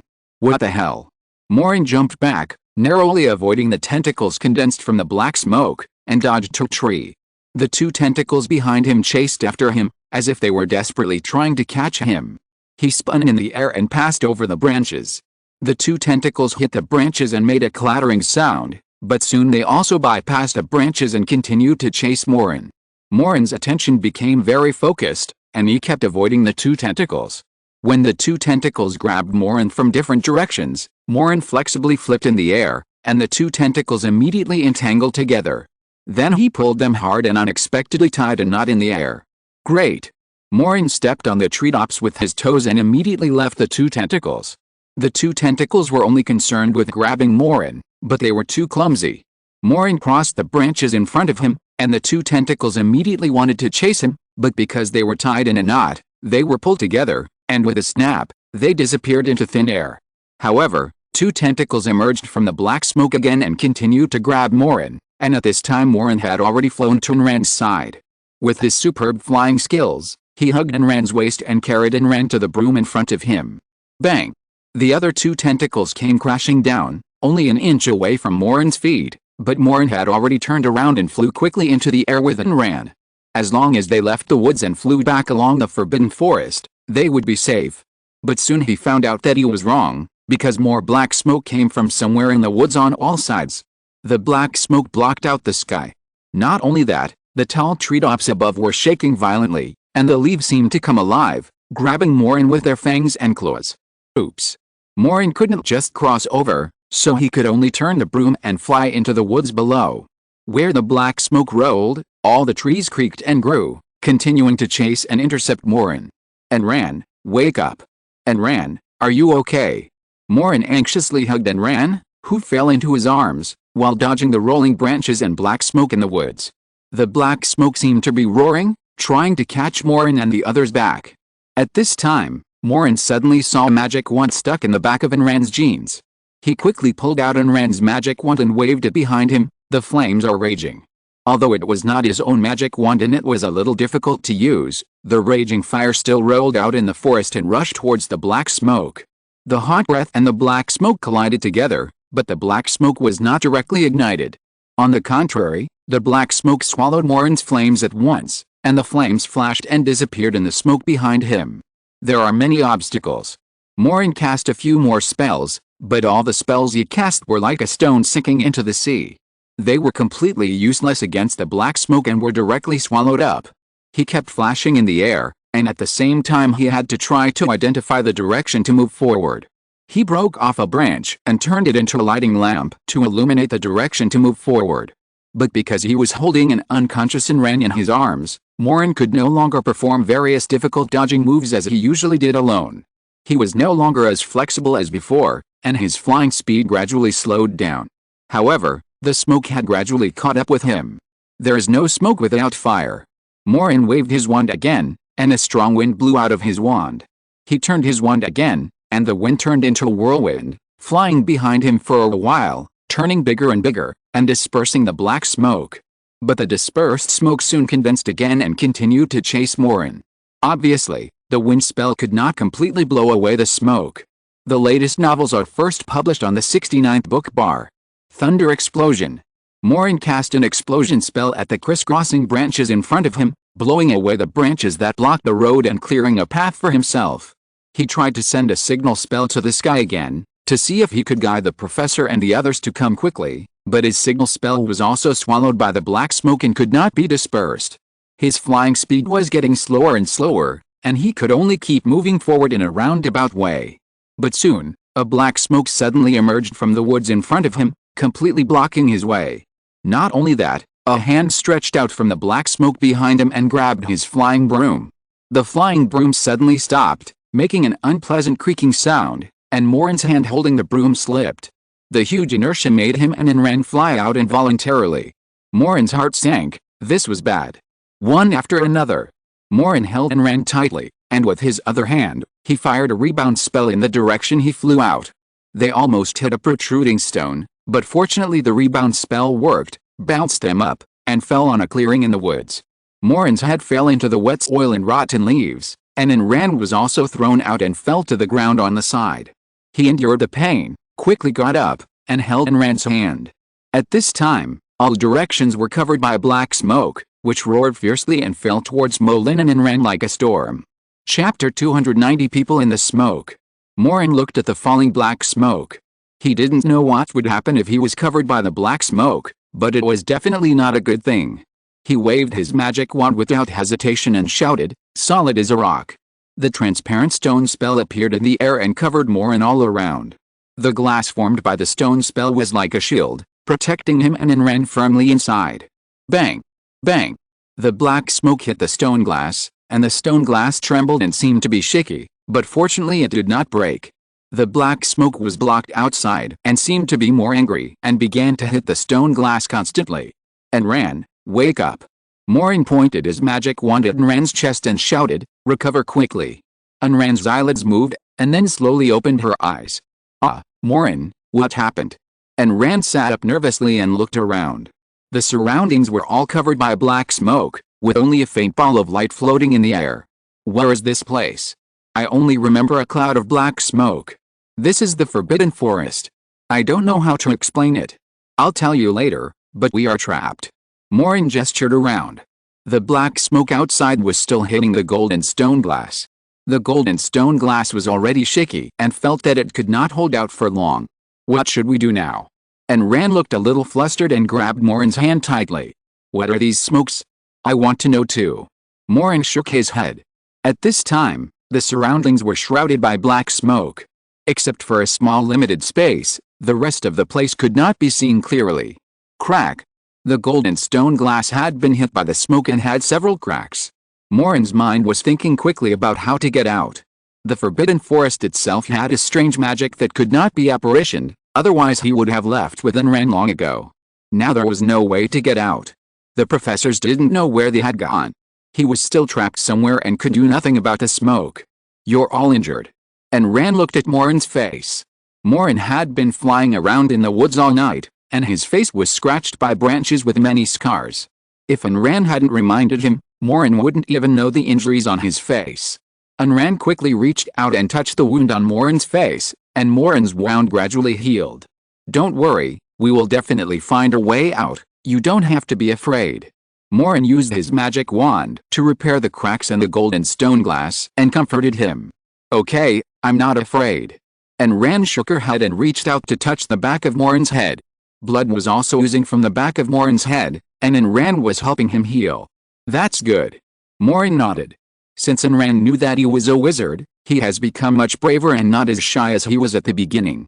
But at this time, the black smoke around him suddenly stopped hitting, and the trembling sound of the gold and stone glass disappeared. What's wrong? Did these black smoke give up? Enran asked curiously. It shouldn't be. Maureen felt that something was wrong. As soon as he finished speaking, a strange laugh suddenly came from the black smoke and echoed around. That's it. Very good, you can't escape. You can't escape. The voice sounded a little ethereal, as if speaking in a very empty classroom, with constant echoes, and it sounded a little low and hoarse, as if someone who hadn't spoken for thousands of years suddenly spoke, and the tone was very inaccurate. Who? Maureen stood up, back to back with Enran, and looked around vigilantly, trying to find the source of the sound. Magic. Yes. I know this kind of power, I'm sure. There was a rustling sound in front, and the dead leaves on the ground seemed to be blown by something, and then the black smoke quickly spun and condensed to form a figure. The figure was made up of smoke all over, and looked like he was wearing a wizard's robe, with lines floating and unstable, as if he would be scattered if a stone was thrown, and he was wearing a wizard's hat, but there were no specific facial features on his face. Who are you? Why are you playing tricks on me? Maureen nervously pointed his magic wand at the strange man in front of him, who was made of smoke. A pair of purple eyes suddenly appeared on the strange man's dark face. The eyes were extremely cold and without any emotion. They stared at Maureen indifferently. Maureen noticed that there was a very strange purple symbol on the strange man's forehead. It was a triangle with a circle on each side of the triangle. The purple symbol was still rotating slightly. Yes, I finally found it. It's really the Invisible Man. It can't be stopped. These things can't be stopped. The strange man still spoke in a very strange voice, and his sentences were still incoherent. He slowly stretched out his hand. His hand was also condensed from black smoke, and there was a magic wand made of black smoke in his hand. It can't be stopped. The latest novels are first published on the 69th book bar. The magic wand emitted a purple light and hit Maureen's stone glass. Crash! All the stone glass that Maureen had used to block it shattered. Damn it! Solid as a rock. Maureen wanted to cast the stone spell again, but the smoke man waved his magic wand again and broke Maureen's stone spell. It can't be stopped. You have to follow me. The weirdo waved his long sleeves, and all the smoke rushed to Maureen from all directions. Maureen did not stop resisting. He protected and ran behind him and kept firing spells to disperse the smoke, but the smoke became thicker and thicker. But at this moment, a sharp whistling sound suddenly came from the black smoke. Whoosh! A bow and arrow suddenly broke through the smoke, crossed over Maureen's head, and shot towards the weirdo's face. The weirdo waved his robe, grabbed the bow and arrow, and broke it casually. But more arrows came rushing out of the black smoke. The penetrating power of these arrows was quite strong. After the weirdo blocked several arrows, one arrow went straight through his chest. The weirdo let out an angry cry, turned around and looked behind him. At this time, a thick roar came from the smoke, and a huge fist hit the weirdo's head directly from the black smoke. This fist was made entirely of hard stone, as big as a bucket, with a protruding stone blade on the fist, which was extremely sharp. When it was thrown out, it brought a strong whistling sound, smashing the weirdo's head directly. But the weirdo turned into purple light and dispersed, and soon condensed again. He roared and shouted, "It's you again." If you're listening to this novel on a channel other than Fanfic World, it means they downloaded and uploaded it without effort.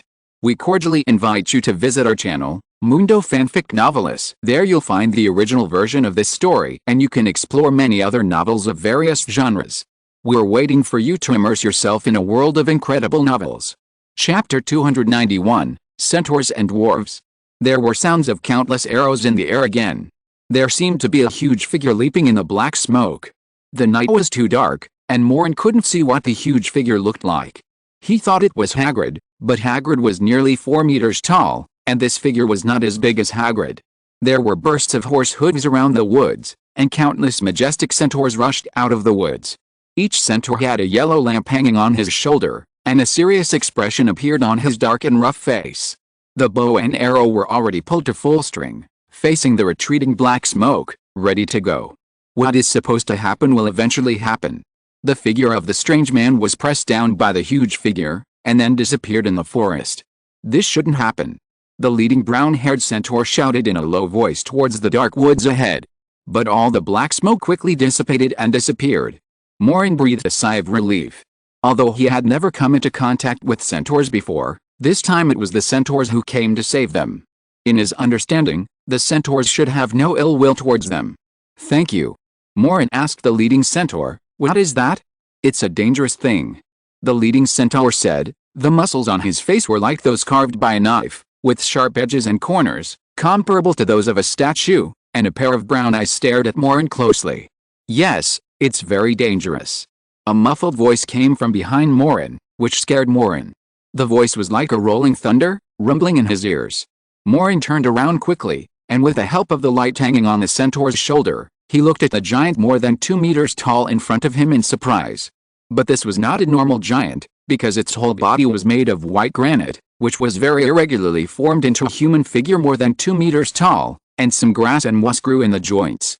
"Is this a stone man?" Unran exclaimed. Maureen and Enran looked at each other. Not to mention Enran, even Maureen had never heard of stone men living in the Forbidden Forest. Although the Hagrid that we usually see is larger than this man, Hagrid is flesh and blood after all, while the one in front of him is completely stone. "Oh, I'm not a stone man," the stone man said again in a muffled voice. "Then, what is that?" Maureen couldn't help asking.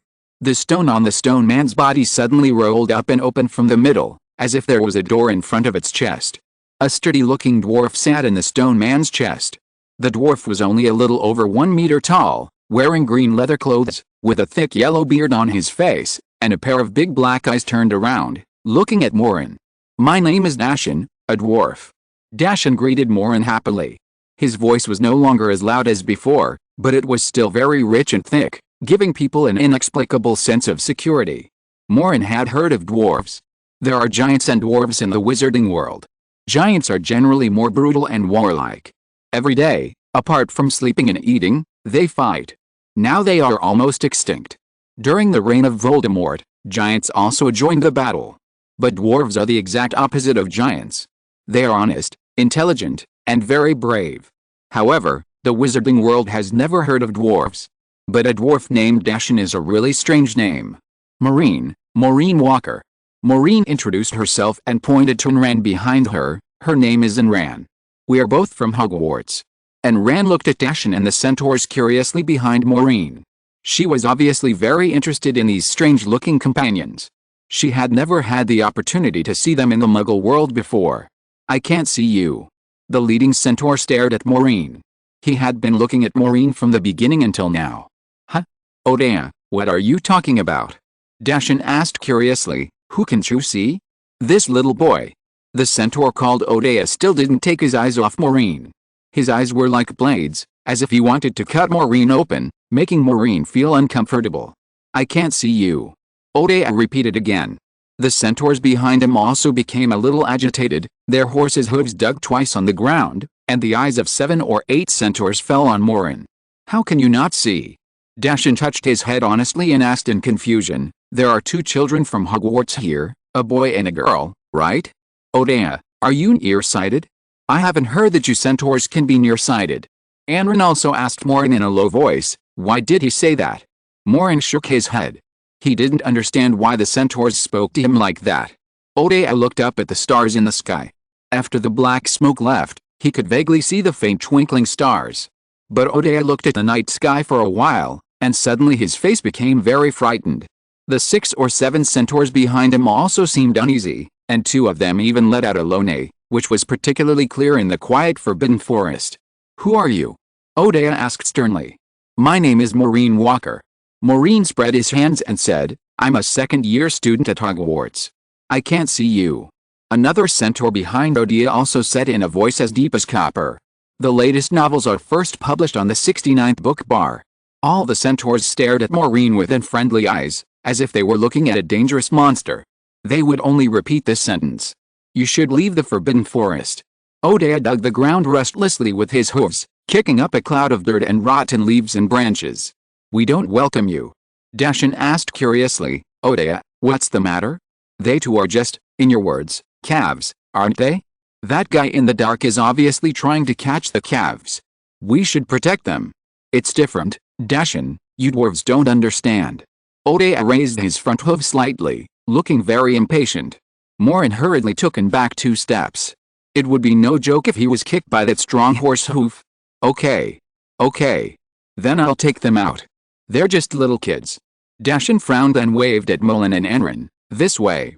The huge stone man that Dashin was sitting on turned sideways, waved his thick hands, and waved at Mullen and Enrin. Sit on it. It's faster this way. The stone man's 2 big hands were seriously disproportionate to his body. Spread out like a big chair, Mullen hesitated for a moment, and sat on the palms of the stone man with Enrin on each side. Thank you. Mullen waved his wand again and chanted a spell, Flying Broom. A whistling sound came from the forbidden forest, and then the swift eagle that was just snatched away by the black smoke jumped out of the darkness and landed in front of Mullen. Fortunately it wasn't broken. Mullen swept the fallen leaves and dirt on the broom and placed a broom flat behind him. There was no need to ride the flying broom at this time. Did you have any grudges with the centaurs before? Dashin looked at Mullen strangely. No, this is my first time seeing a centaur. Maureen answered honestly. That's strange, a centaur won't hurt a calf, even a wizard. Dashin blinked his dark eyes, not quite understanding. Maureen still had many questions in his mind, but the centaurs were still staring at him covetously.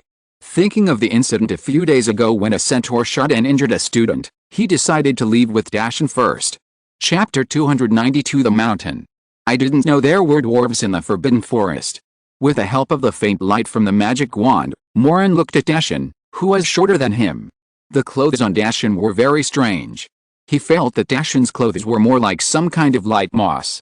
There are so many things you don't know. Dashin said disapprovingly. Can you control the stone man? Anran touched the stone man's big hand curiously. Dashin nodded happily. Yes, this is the magic we are proud of. We dwarves are the gift of the earth. The earth is our mother. Maureen didn't know much about dwarves before, because there were as few records of dwarves as giants in the books, and it was difficult for wizards to find traces of dwarves. But he heard that dwarves are very hospitable, hard-working and brave, good at construction, and like to drink. As he was talking, Dashin had already taken out a wine bag from a small hole in the stone man behind him, uncorked it, poured a sip into his mouth, wiped the foam from the corner of his mouth happily, and asked, Want a sip? This is our special stalactite wine. Thank you, We are not old enough to drink yet. Maureen shook his head. Drinking age? Does drinking depend on age? Dashan sounded very shocked. You won't grow taller if you don't drink. Not taller? Maureen opened his mouth and looked at Enrin, his mind still not wrapping its head around it. The dwarf actually said that you won't grow taller if you don't drink? But Dashan didn't grow much taller after drinking. We have to learn to drink since we were 2 years old. Every dwarf must learn to make wine. We use mountain springs deep underground to make wine. This wine can make us stronger. Dashan looked at Maureen and Enrin with some sympathy. You little kids can't drink.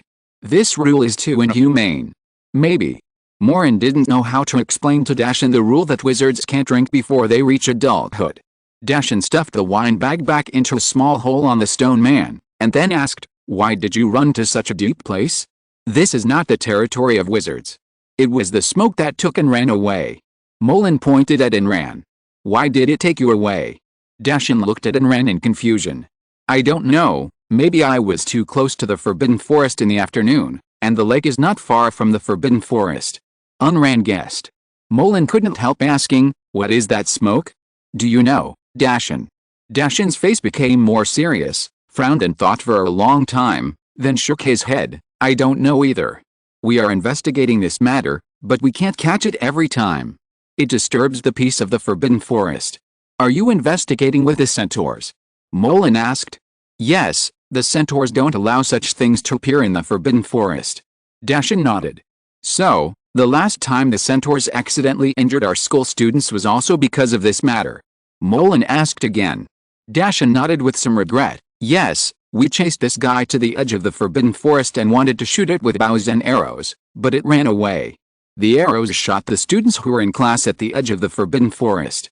I hope those kids are okay. They are okay. The arrows didn't hit the vital parts. Those injuries will be healed soon. Do the centaurs know what the smoke is? Maureen thought of what was recorded in the book. The centaurs know many things better than anyone else. They should be able to see who the smoke man is. I don't know if they know. Even if they know, they won't say it. They always keep their mouths shut. Dashan sniffed. His nose was very big, bigger than that of ordinary people. Maureen noticed that the dwarf's palms were also very big, like a palm leaf fan. You and the centaurs are tracking down its whereabouts. Don't they tell you? Maureen asked. Oh, kid, you don't understand. Dashan waved his hand. If others don't want to share secrets with us, we won't ask. We can't get to the bottom of others. This is the polite code of living in the deep forest. The last time the staff of the Ministry of Magic went to find the centaurs, those people in the Ministry of Magic were really rude. They wanted to force the centaurs to tell the truth. It was annoying. The Ministry of Magic just wants to ensure the safety of the students. After all, it was the centaurs who shot and injured the students. Maureen said pertinently. Understanding things should be done on an equal footing, but you wizards always think that you are superior to other races. The tone of the wizards is like torture. One Ministry of Magic even called the centaurs low-level mules, which annoyed the centaurs. Dashan said angrily, I hope you won't have the arrogant temper of those people when you grow up. Respect is given to each other. Oh, we won't. Maureen said quickly. The centaurs accidentally injured the calf in order to protect the forest. They will take their own responsibilities. The centaurs are also proficient in healing magic and offered to treat the injured calf, but were rejected by the wizards. Dashan shook his head. Maureen didn't want to comment on this matter.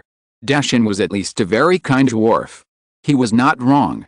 Many wizards did look down on other creatures. Not to mention centaurs, most wizards even look down on muggles. Okay, I don't want to go any further. I don't like wizards. They are rude. Dashan waved his hand, and the stone man put down his hand. Maureen and Enrin jumped down. Dashan smiled again and said, of course we still welcome little kids. You can send a signal now to call people from your school. Okay. Maureen raised his wand and sent a string of bright red sparks into the air. The signal spell lasted for a long time in the air. Maureen knew that the professors of the school would definitely see it. The latest novels are published on the 6th-9th book bar. Dashan jumped down from the stone man. His height was only up to Molen's shoulders, but his muscles were very solid and rough. He could probably beat 10 Molen alone. He lay on the ground listening to something, and Molen discovered that Dashan's ears were also very big. After a while, Dashin stood up and said, I heard footsteps coming from 300 meters ahead. They should be the teachers from your school. Your ears are really amazing. Anrin said curiously. Thank you. Our ears are also a gift from Mother Earth. Dashin climbed onto the stone man's chest again, and then the stone man's chest closed again. Dashin's voice sounded like thunder again. You just wait here. Goodbye. I'll invite you to visit us next time I have a chance. Goodbye, Dashin. Molin and Anrin waved. The stone man walked away with heavy steps. Did you find it? Anrin said in surprise. What did you find? Footprints. Look, the stone man in the mountain is so heavy, but he didn't leave any footprints on the ground. And Rand stepped on the ground twice. The soil here is very wet, and even she can leave deep footprints, but neither the mountain nor the stone man left any footprints. This should be their magic, right? After all, the mountain has always said that it is a gift from Mother Earth, isn't it? Maureen said. This is the only explanation. It is difficult for wizards to find the traces of dwarves. I'm afraid it has a lot to do with this. They can form a giant with stones to fight, so there's nothing wrong with using magic to cover up their footprints. By the way, Sweet just flew in with me to find you. I wonder if he is in danger now. Maureen said with some concern. Chapter 293 Go back. Did Sweet come in too? And Ran asked in surprise. Yes, but he's not a reckless person. He has a flying broom. Maureen raised his wand again and sent an explosive spell into the sky. The sound should be able to travel quite a distance. If someone didn't see the signal, at least they could hear the sound. There was a whistling sound in the air, and then a person fell from the sky above the woods. Are you okay? Sweet arrived before everyone else. Maureen breathed a sigh of relief. Sorry, Sweet, I don't know how to explain.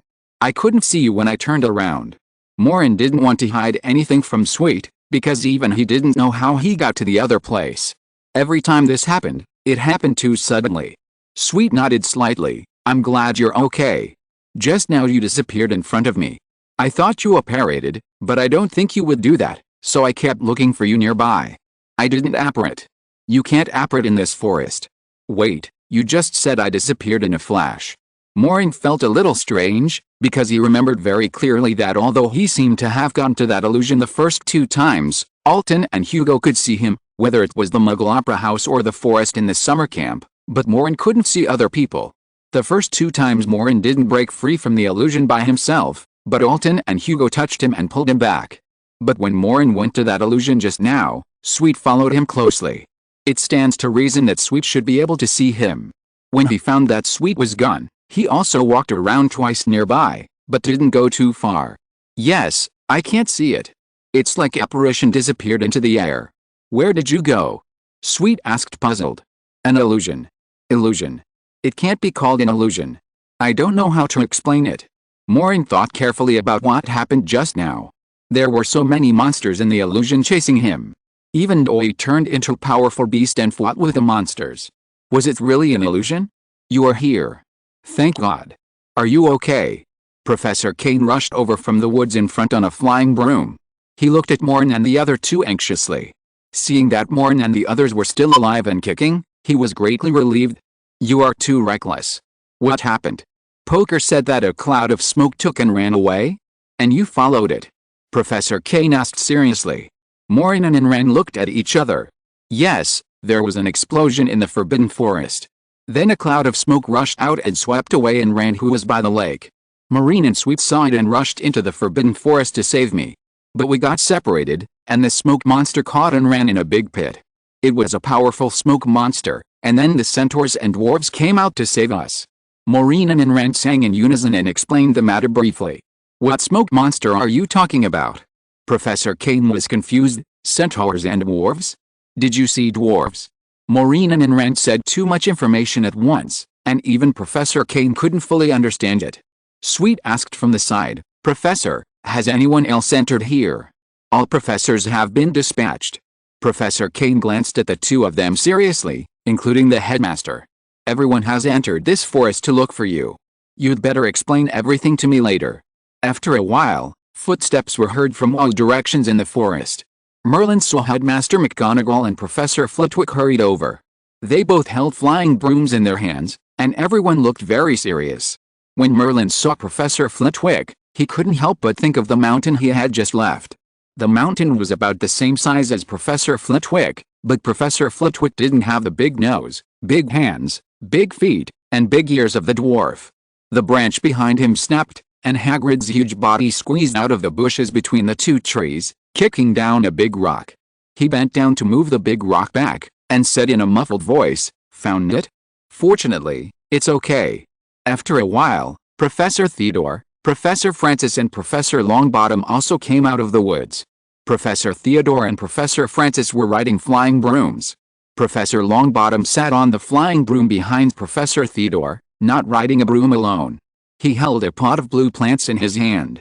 Maureen recognized that it was a kind of blue cattail used to track smells. "You two are too reckless. Do you know that when you encounter such a thing, you should call our professors first?" Professor McGonagall's face twitched slightly, and her mouth was tightly pursed. She was obviously very angry about this matter. The latest novels are first published on the 6th-9th book bar. "It will be too late, Professor," Maureen said honestly. "None of us knows where the smoke monster will take and ran. Hagrid's house is right next to the Forbidden Forest," Professor McGonagall said harshly. "She was scary when she was angry, and you didn't even bring your wand. Without a wand, 2 second-year students, what if you found someone? Fight with the opponent with the bare hands? It's a miracle that you are still alive in the Forbidden Forest." Maureen shrugged helplessly, feeling a little guilty, and didn't say anything. Unran wanted to say that at least Maureen used the spell to hold on until the centaurs and Ashen arrived, but she was tactful and didn't say it. Maureen returned the wand to Unran. Although it was not her own wand and it was not easy to use at first, she gradually got used to Unran's wand. Unran quietly stuck out her tongue at Maureen. "No matter what, it's good that you are alive." After getting angry, Headmaster McGonagall's tone softened a little. "Professor Kane, please take them to the school infirmary to check if they are injured, and then let them have a meal, and then come to my office to explain the matter clearly. Professor Flitwick, please send a signal to inform other professors, saying that the people have been found, and let them all leave the Forbidden Forest." The 3 students ran into the Forbidden Forest, and all the professors in the whole school went out to search for them, which made Maureen feel a little embarrassed. Several white balls of light sprayed out from the tip of Professor Flitwick's wand, and the light balls turned into several leaping eagles and disappeared in the woods. That was the Patronus charm, which can be used to send messages. In addition to the professors who knew about it, there should be some professors of elective courses such as Professor Sinistra and Professor Victor, who have not arrived yet.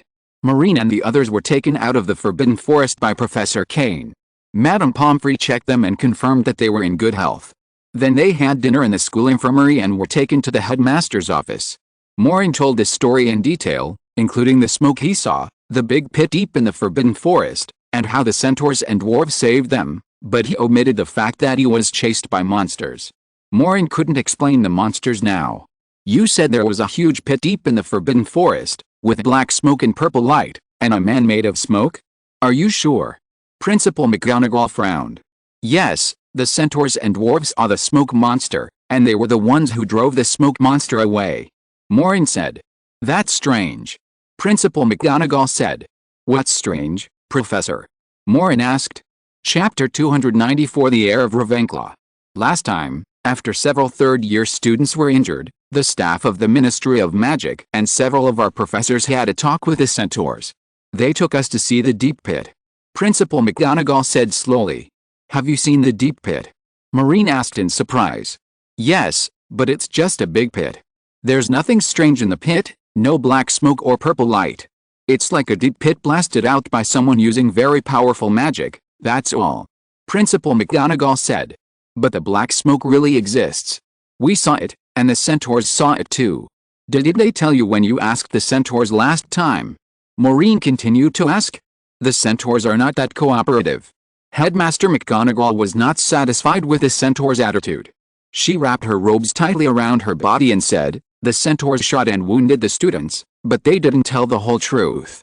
They only said that there were dirty things in the Forbidden Forest.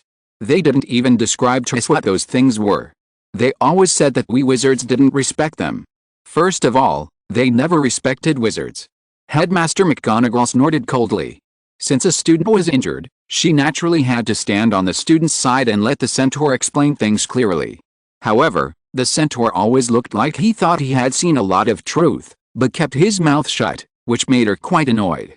Maybe we can go to the Forbidden Forest now, Maureen suggested. Although the centaurs don't seem to welcome me, they shouldn't say anything if I go in with you.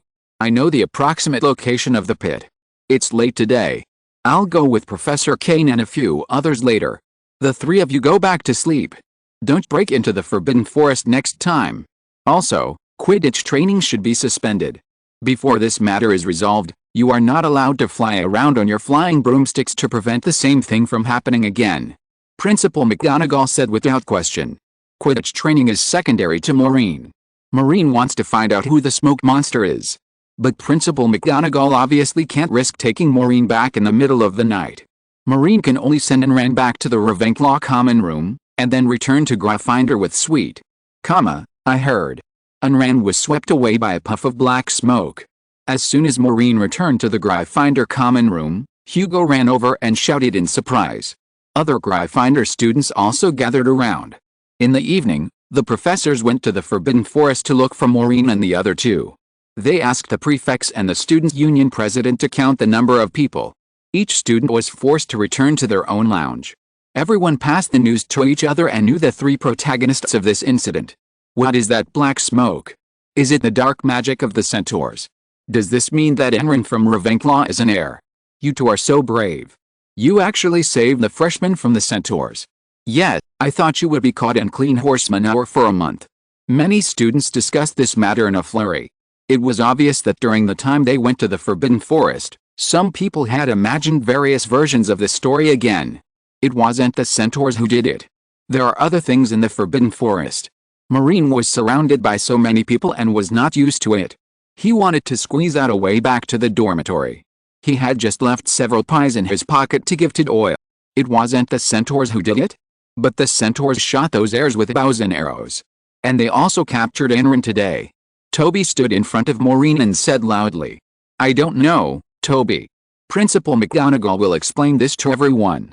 Maureen pushed Toby aside, turned up the stairs to his dormitory, and then returned to the dormitory. But Hugo and the others also ran in, still chattering non-stop.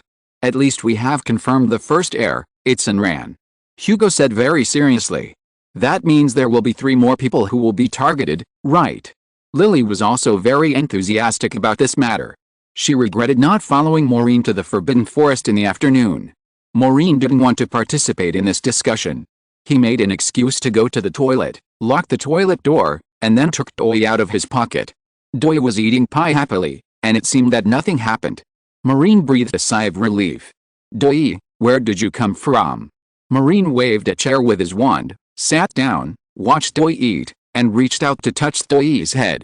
If he hadn't seen it with his own eyes, it would be hard for him to imagine that Doy, who usually had nothing to do and ate at a certain time, would suddenly become so terrible and fiercely tear apart several monsters. Doy. Doy. Doy squinted her eyes in satisfaction, swung her tail, and rubbed her head against Mullen's hand. This cute look made Mullen unable to associate it with a ferocious beast just now. Anyway, it's good that you're fine. Thank you for what you did just now, Doy. Mullen pinched Doy's fluffy face. It was a pity that he couldn't understand Doy's words and couldn't get more information. On the second day, Mullen found that students pointed at him wherever he went. The news that he rode a flying broom into the Forbidden Forest yesterday had spread throughout the school. Everyone was discussing it, and Enran, who was captured, became the focus of everyone's discussion. From the moment he got up, many people surrounded Mullen, wanting to ask about what happened yesterday. Today is the weekend again, there are no classes, and more people come to see Mullen. The latest novels are first published on the 6th-9th book bar. When Maureen walked into the hall to have breakfast, a large group of people followed him. When he walked into the hall, he found that the long table of Ravenclaw was also crowded. Enran was sitting in the middle of the crowd, looking depressed. When she saw Maureen walking into the hall, she quickly squeezed through the crowd and ran towards Maureen. Good morning, Enran, are you okay? Maureen asked. I'm okay, but so many people, they now think I'm the heir of Ravenclaw, which makes me uneasy. Enran gestured to the eyes that were staring at the hall, and she whispered, it's weird to be stared at by so many people. I'll stay by your side today, and you can help me share some of the pressure. Yet, Maureen didn't object. He had been stared at by others since he was in the dormitory, and he was used to it. It's good to have a companion. Sweet was luckier. He was born with the ability to be a passerby, and it was always easy for people to forget him. In addition, he rarely communicated with others, so he didn't receive as much attention as Maureen. Even if you want to be noticed, you have to find him first. Sweet didn't appear in people's sight during the weekend. And Ran sat next to Maureen to eat breakfast, and Hugo sat on the other side of Maureen, asking questions all the time. He still regretted not going to the Forbidden Forest with Maureen. He was very interested in Ren's identity and had already started asking about Ren's aunts and uncles, wanting to find out the relationship between Ren and Ravenclaw. Hugo, if you can shut up and let us have a good meal, I will find a place where no one is and tell you everything about last night. Maureen picked up a piece of cheese with a knife and fork and stuffed it into Hugo's mouth, blocking his mouth. Hugo bit the cheese and nodded desperately. But just as Hugo calmed down, another person came to him again, and a magnifying glass was pressed against the back of his head again. Magatha, what's wrong again? Maureen didn't need to look back to know that it was this girl with abnormal brain circuits. Don't talk, let me calculate first. You are going to eat. I am going to eat well next, Maureen said vaguely after taking a sip of milk. He was in no mood to deal with Magasha now. Damn it. You guessed right again, Magasha said angrily, and after a moment she said, hurry up and eat, we are going to work after that. Work? What work? Maureen stuffed a piece of pie into his mouth, touched Doi who was eating on the plate, and asked casually. Chapter 295 The Girl I Like. The principal asked me to inform you that we will go to the Forbidden Forest later, Magatha said seriously. Are you going to? Yes, Professor Victor and I will go with you to the place where we were yesterday to investigate the scene. Magatha pointed at Ran. She will go too, and where is Sweet? I will go in place of Sweet. Hugo raised his hand eagerly. It has nothing to do with you. Magatha simply rejected Hugo. Hugo pouted and leaned close to Maureen's ear. Then tell me what you know later. Okay. Maureen nodded, finished his breakfast, and then followed Magatha out of the auditorium with Ran and walked out of the castle. Sweet may be in the library, you can go to the library to find him. Maureen walked out of the castle gate and habitually glanced at the stone archway outside the castle. Professor Kane will go to find him. Magatha was one step behind Maureen, and she would occasionally take the magnifying glass in her hand to shine on the back of Maureen's head. You know it's rude to stare at the back of someone's head all the time, right? I'm doing research, Magatha said confidently. Anrin smiled secretly. Magatha glanced at Anrin and then said in surprise, oh, you are a healing magus. I don't know, I guess. Anrin was not sure. She didn't know what this ability meant yet. So Magatha, Maureen tilted her head and said, does everyone have no secrets in front of you? That's not the case. Magatha took a step forward and raised the magnifying glass to Maureen's nose. There is another person who is a secret to me. If I can, I really want to dissect him. Maureen pushed Magatha's magnifying glass away with a headache. I don't like the people following me all the time. Maureen was almost at Hagrid's hut. He could see Headmaster McGonagall and the tall Hagrid standing outside Hagrid's hut. That's a pity. Magatha crossed her arms. I like to follow you. This is my freedom. If possible, I can follow you for the rest of my life. Don't think of getting rid of me. Maureen touched her forehead. A girl who could say such a thing was really direct and bold. But Anrin frowned and said, you can't do this. Maureen already has someone she likes. Magatha stared at Maureen in shock. What? Who do you like? I don't even know. Maureen blushed again. She didn't look at Anrin, but whispered, it's okay. It's not what you think. You will cause misunderstandings from others. Anrin said confidently, for example, those gossip school reporters from the Hogwarts Weekly. If the girl Maureen likes sees it, she will misunderstand. Well, Anrin was really thoughtful. But Maureen still felt a little weird. Oh, those poor people. Magatha said disdainfully, when you open your eyes completely and can see the truth, you will find that those things are not worth mentioning at all. Don't you care about other people making up bad rumors about you? Maureen asked in surprise. Honestly, if you know about arithmetic divination, many things will become very simple. Magatha didn't care about the rumors. She even thought it was ridiculous. They can't see through me. They can only rely on guessing to make up rumors to attract attention, but I can see through them at a glance. Jennifer, The school reporter who wrote that news, wrote all kinds of gossip news to find a sense of existence, just because she has 3 sisters and 2 brothers, and her parents have ignored her since she was a child, so she has to be a school gossip reporter, because in this way everyone will come to ask her about anything to fill the emptiness in her heart. Oh, that's really sad. Maureen spread her hands and asked, how did you know the situation in her family? Arithmetic divination on words. Magatha said simply, 26 letters are combined into various words. The grammatical way she uses words can calculate some of her things, just like solving a puzzle. They crossed a cobblestone road and walked past a big fence where Hagrid raised pumpkins. Hagrid was already waving at them. So he was the person you like. I also want to study her, maybe I can find out some magical secrets from her. Magatha said seriously, there must be something about her that attracts you. Why do you ask this question? It's my freedom to like whoever I want, okay? Magatha, I'm only 12 years old, I can't talk about this. I heard that early love is wrong. Maureen shook his head desperately, and he quickly quickened his pace and ran towards Hagrid. The latest novels are first published on 6th 9 books. He looks guilty. Magatha stood there, looking at Maureen's back thoughtfully, and then said sullenly, no, it is forbidden to use such uncertain methods as guessing. I can't guess that he is guilty, I have to calculate, I have to figure it out. Maureen ran to Principal McGonagall, and Principal McGonagall nodded slightly to Maureen. Professor Kane and I went there overnight last night, but we couldn't find it. After some consideration, we decided to let you lead the way.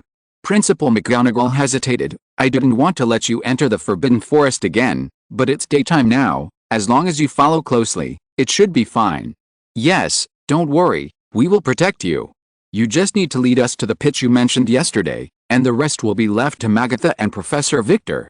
Hagrid, carrying a large quiver, stretched out his big hand and patted Maureen on the shoulder and said, okay. Maureen sat on a fence post.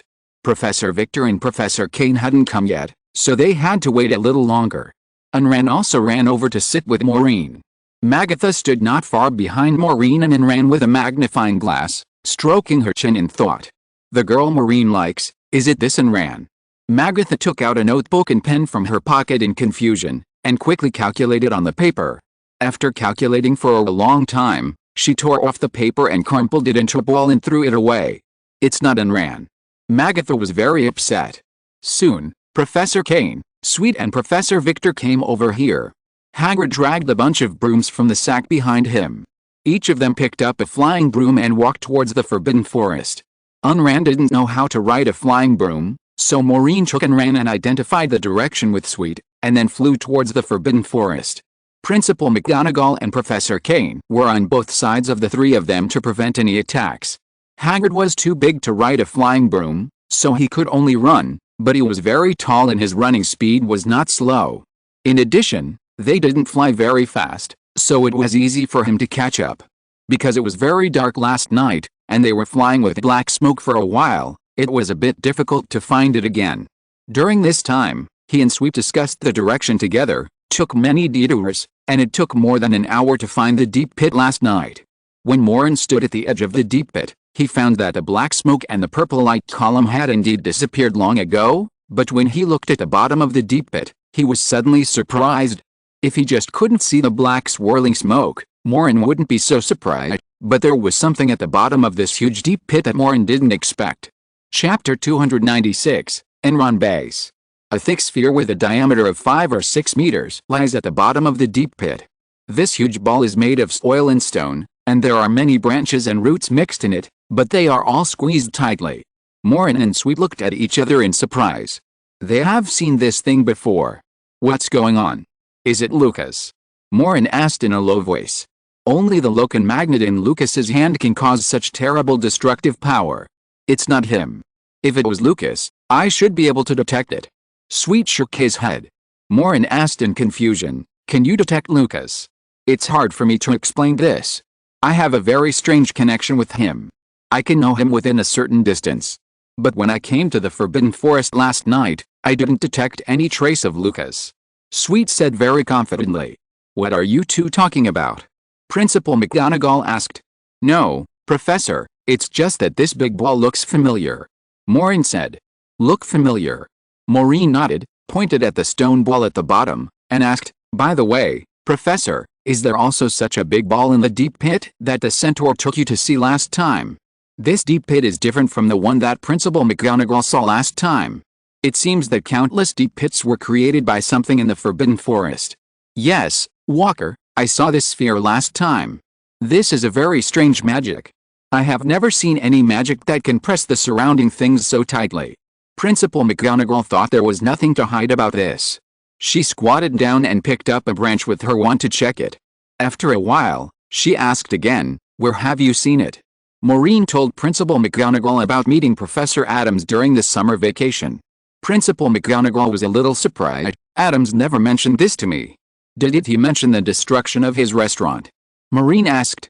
He remembered that Professor Adams was invited by Principal McGonagall to teach. That was mentioned, but it didn't say that the restaurant was also destroyed like this. Principal McGonagall had walked to the place where Anran lay last night. The soil there was very wet, leaving some traces. She asked Anran what impression she had of this place, but Anran fainted after being captured and didn't know that she had been here.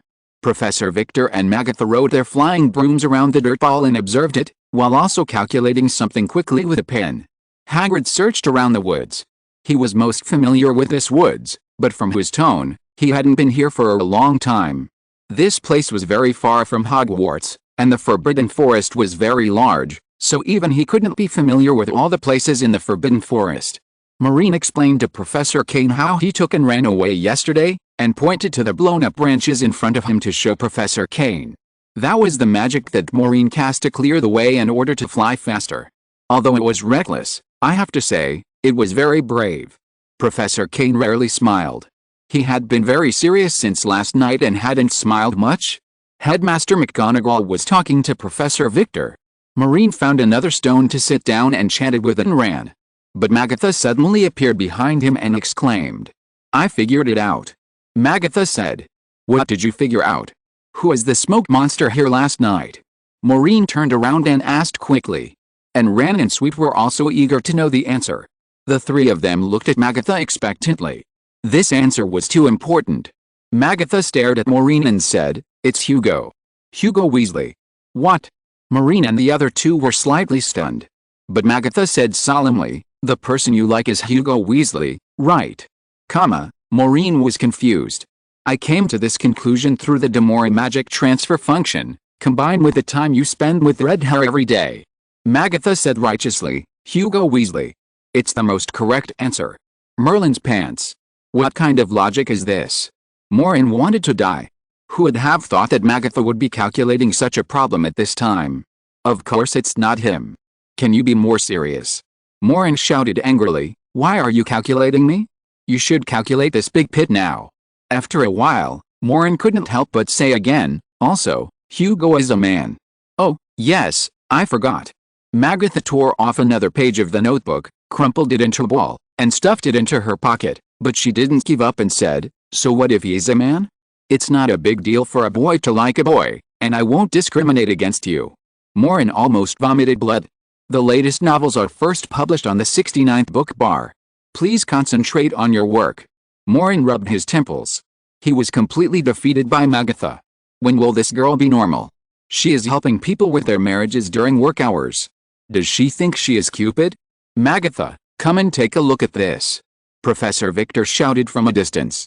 Magatha snorted, turned and flew towards Professor Victor, and began to exchange expressions with Professor Victor for a while before flying back. "How is it?" Principal McGonagall asked. "Same as last time." Professor Victor shook his head.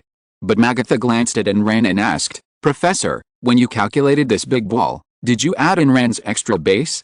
Anran can be used as the base of Demore magic and put it into the magic formula. Anran was not on the pit last time. Professor Victor woke up and said, "I forgot this." Magatha and Professor Victor looked at each other's notebooks and started to calculate. Professor Victor even ran over to compare Anran's height and weight. "Do you need to know anything else about me? Like hobbies?" Anran asked curiously. "Oh, you don't have to tell me, I can see it." Professor Victor smiled and waved at Anran. As a professor of arithmetic divination, it couldn't be easier for him to calculate a person. 10 minutes later, both Magatha and Professor Victor showed solemn expressions. "What about this time?" Maureen didn't know what the Demora cardinality was, and how Ran was put into the magic formula, but he still wanted to know the conclusion. And Ran is related to this matter. Professor Victor said. What is the connection? And Ran seems to meet a certain condition. I can't explain it clearly, but the smoke didn't hurt Ran because it needed Ran. The shape of the pit here and the distribution of the remaining magic power all match Ran's conditions. Professor Victor wrote many complex magic symbols in his notebook, and then said, but Maureen's appearance disrupted everything, and then it couldn't be calculated next. If Maureen didn't appear, we should be able to calculate it. Magatha added. I have to show up. Maureen emphasized, otherwise Ran will be in danger. Sorry, that's not what I meant. I said you disrupted a process, not that you were wrong. Magatha said quickly, then stamped her feet unwillingly and muttered softly, damn it, I should have known that you would misunderstand what I said, so I would have said it differently. Maureen thought for a moment and asked, there have been several explosions before, it can't be that they were all to catch Ran, right? Chapter 297 The Bloody Baron and Helena. Professor Victor and Magatha looked at each other. Maureen's statement was also correct.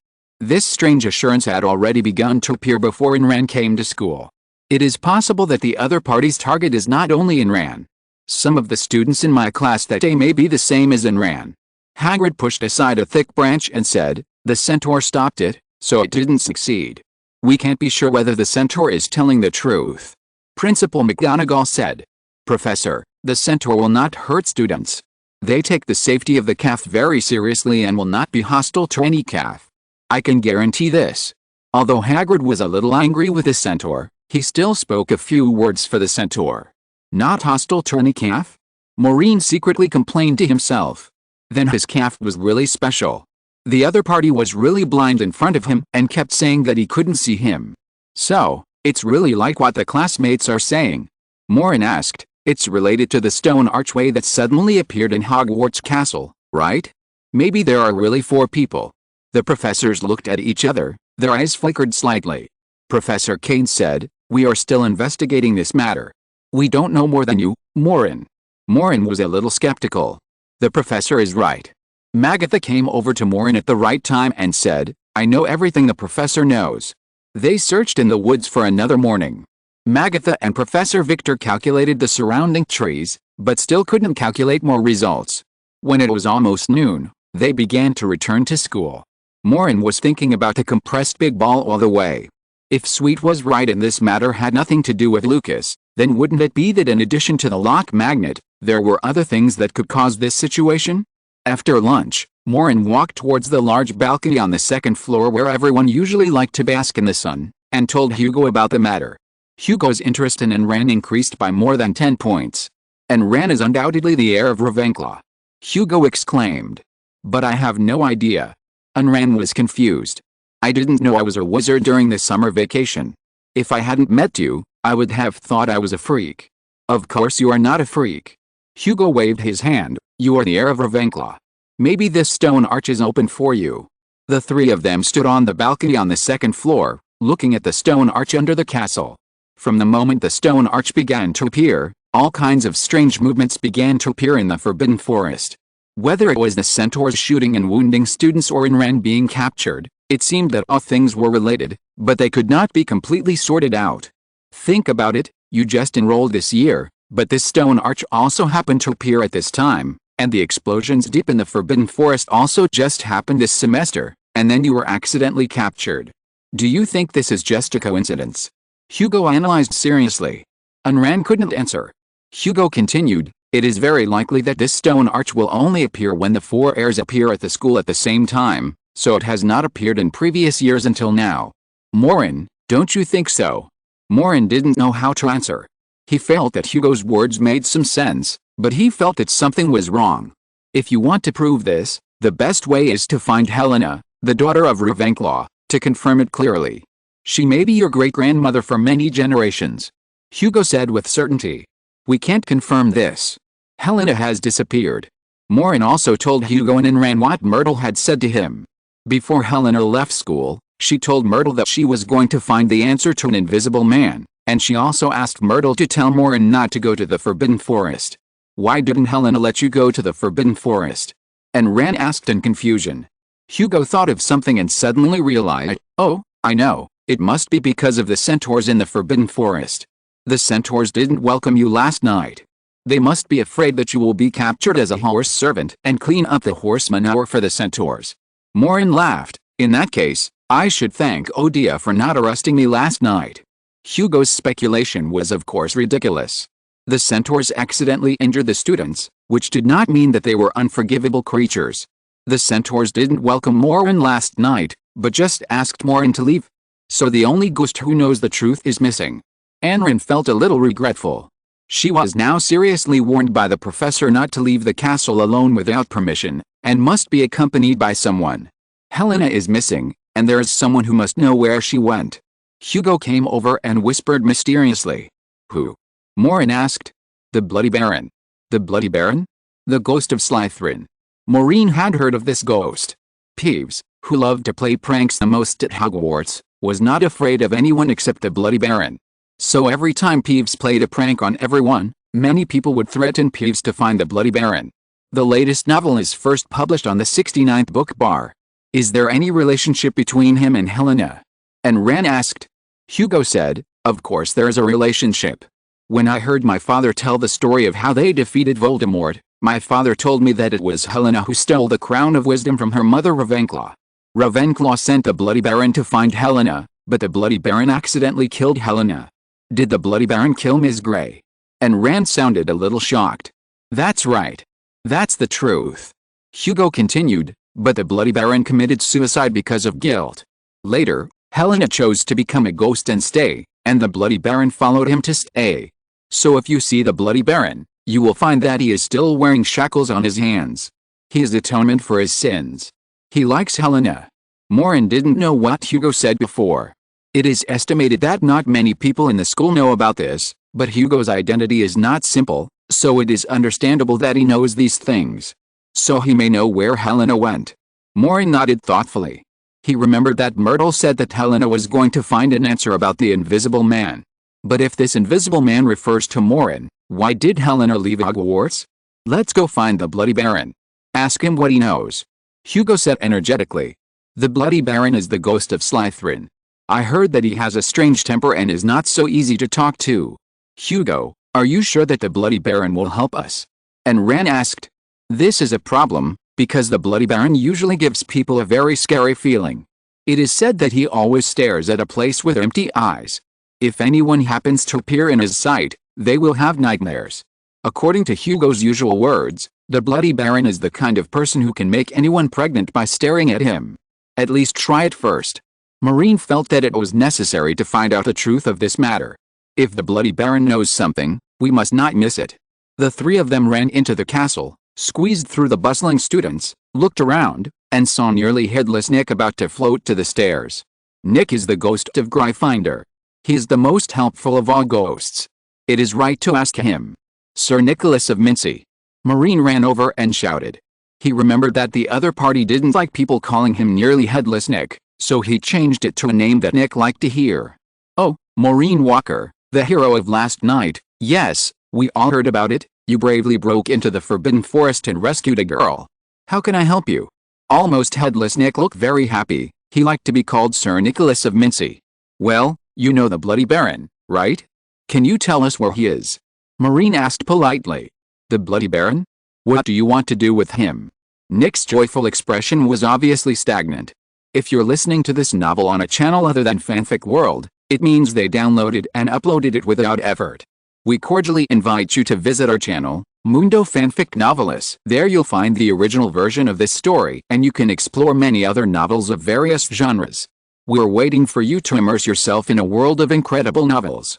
Chapter 298 Bloody Baron. We want to ask him a few questions.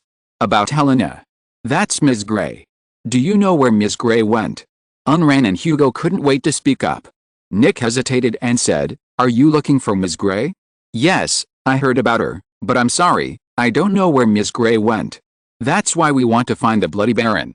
He must know the whereabouts of Ms. Grey and something about the Forbidden Forest. Maureen said. If I were you, I wouldn't go to the Bloody Baron. Nick kindly reminded, the Bloody Baron is not a ghost that is easy to mess with. He taught Peeves a lesson last week. He has a bad temper. But this matter is very important. Oh, dear children. Nick pulled his high collar to fix his slightly tilted head, and said, do you think Principal McGonagall didn't think of this? They have already looked for the Bloody Baron, but the Bloody Baron doesn't know either. Maureen and the others looked at each other. Nick was right.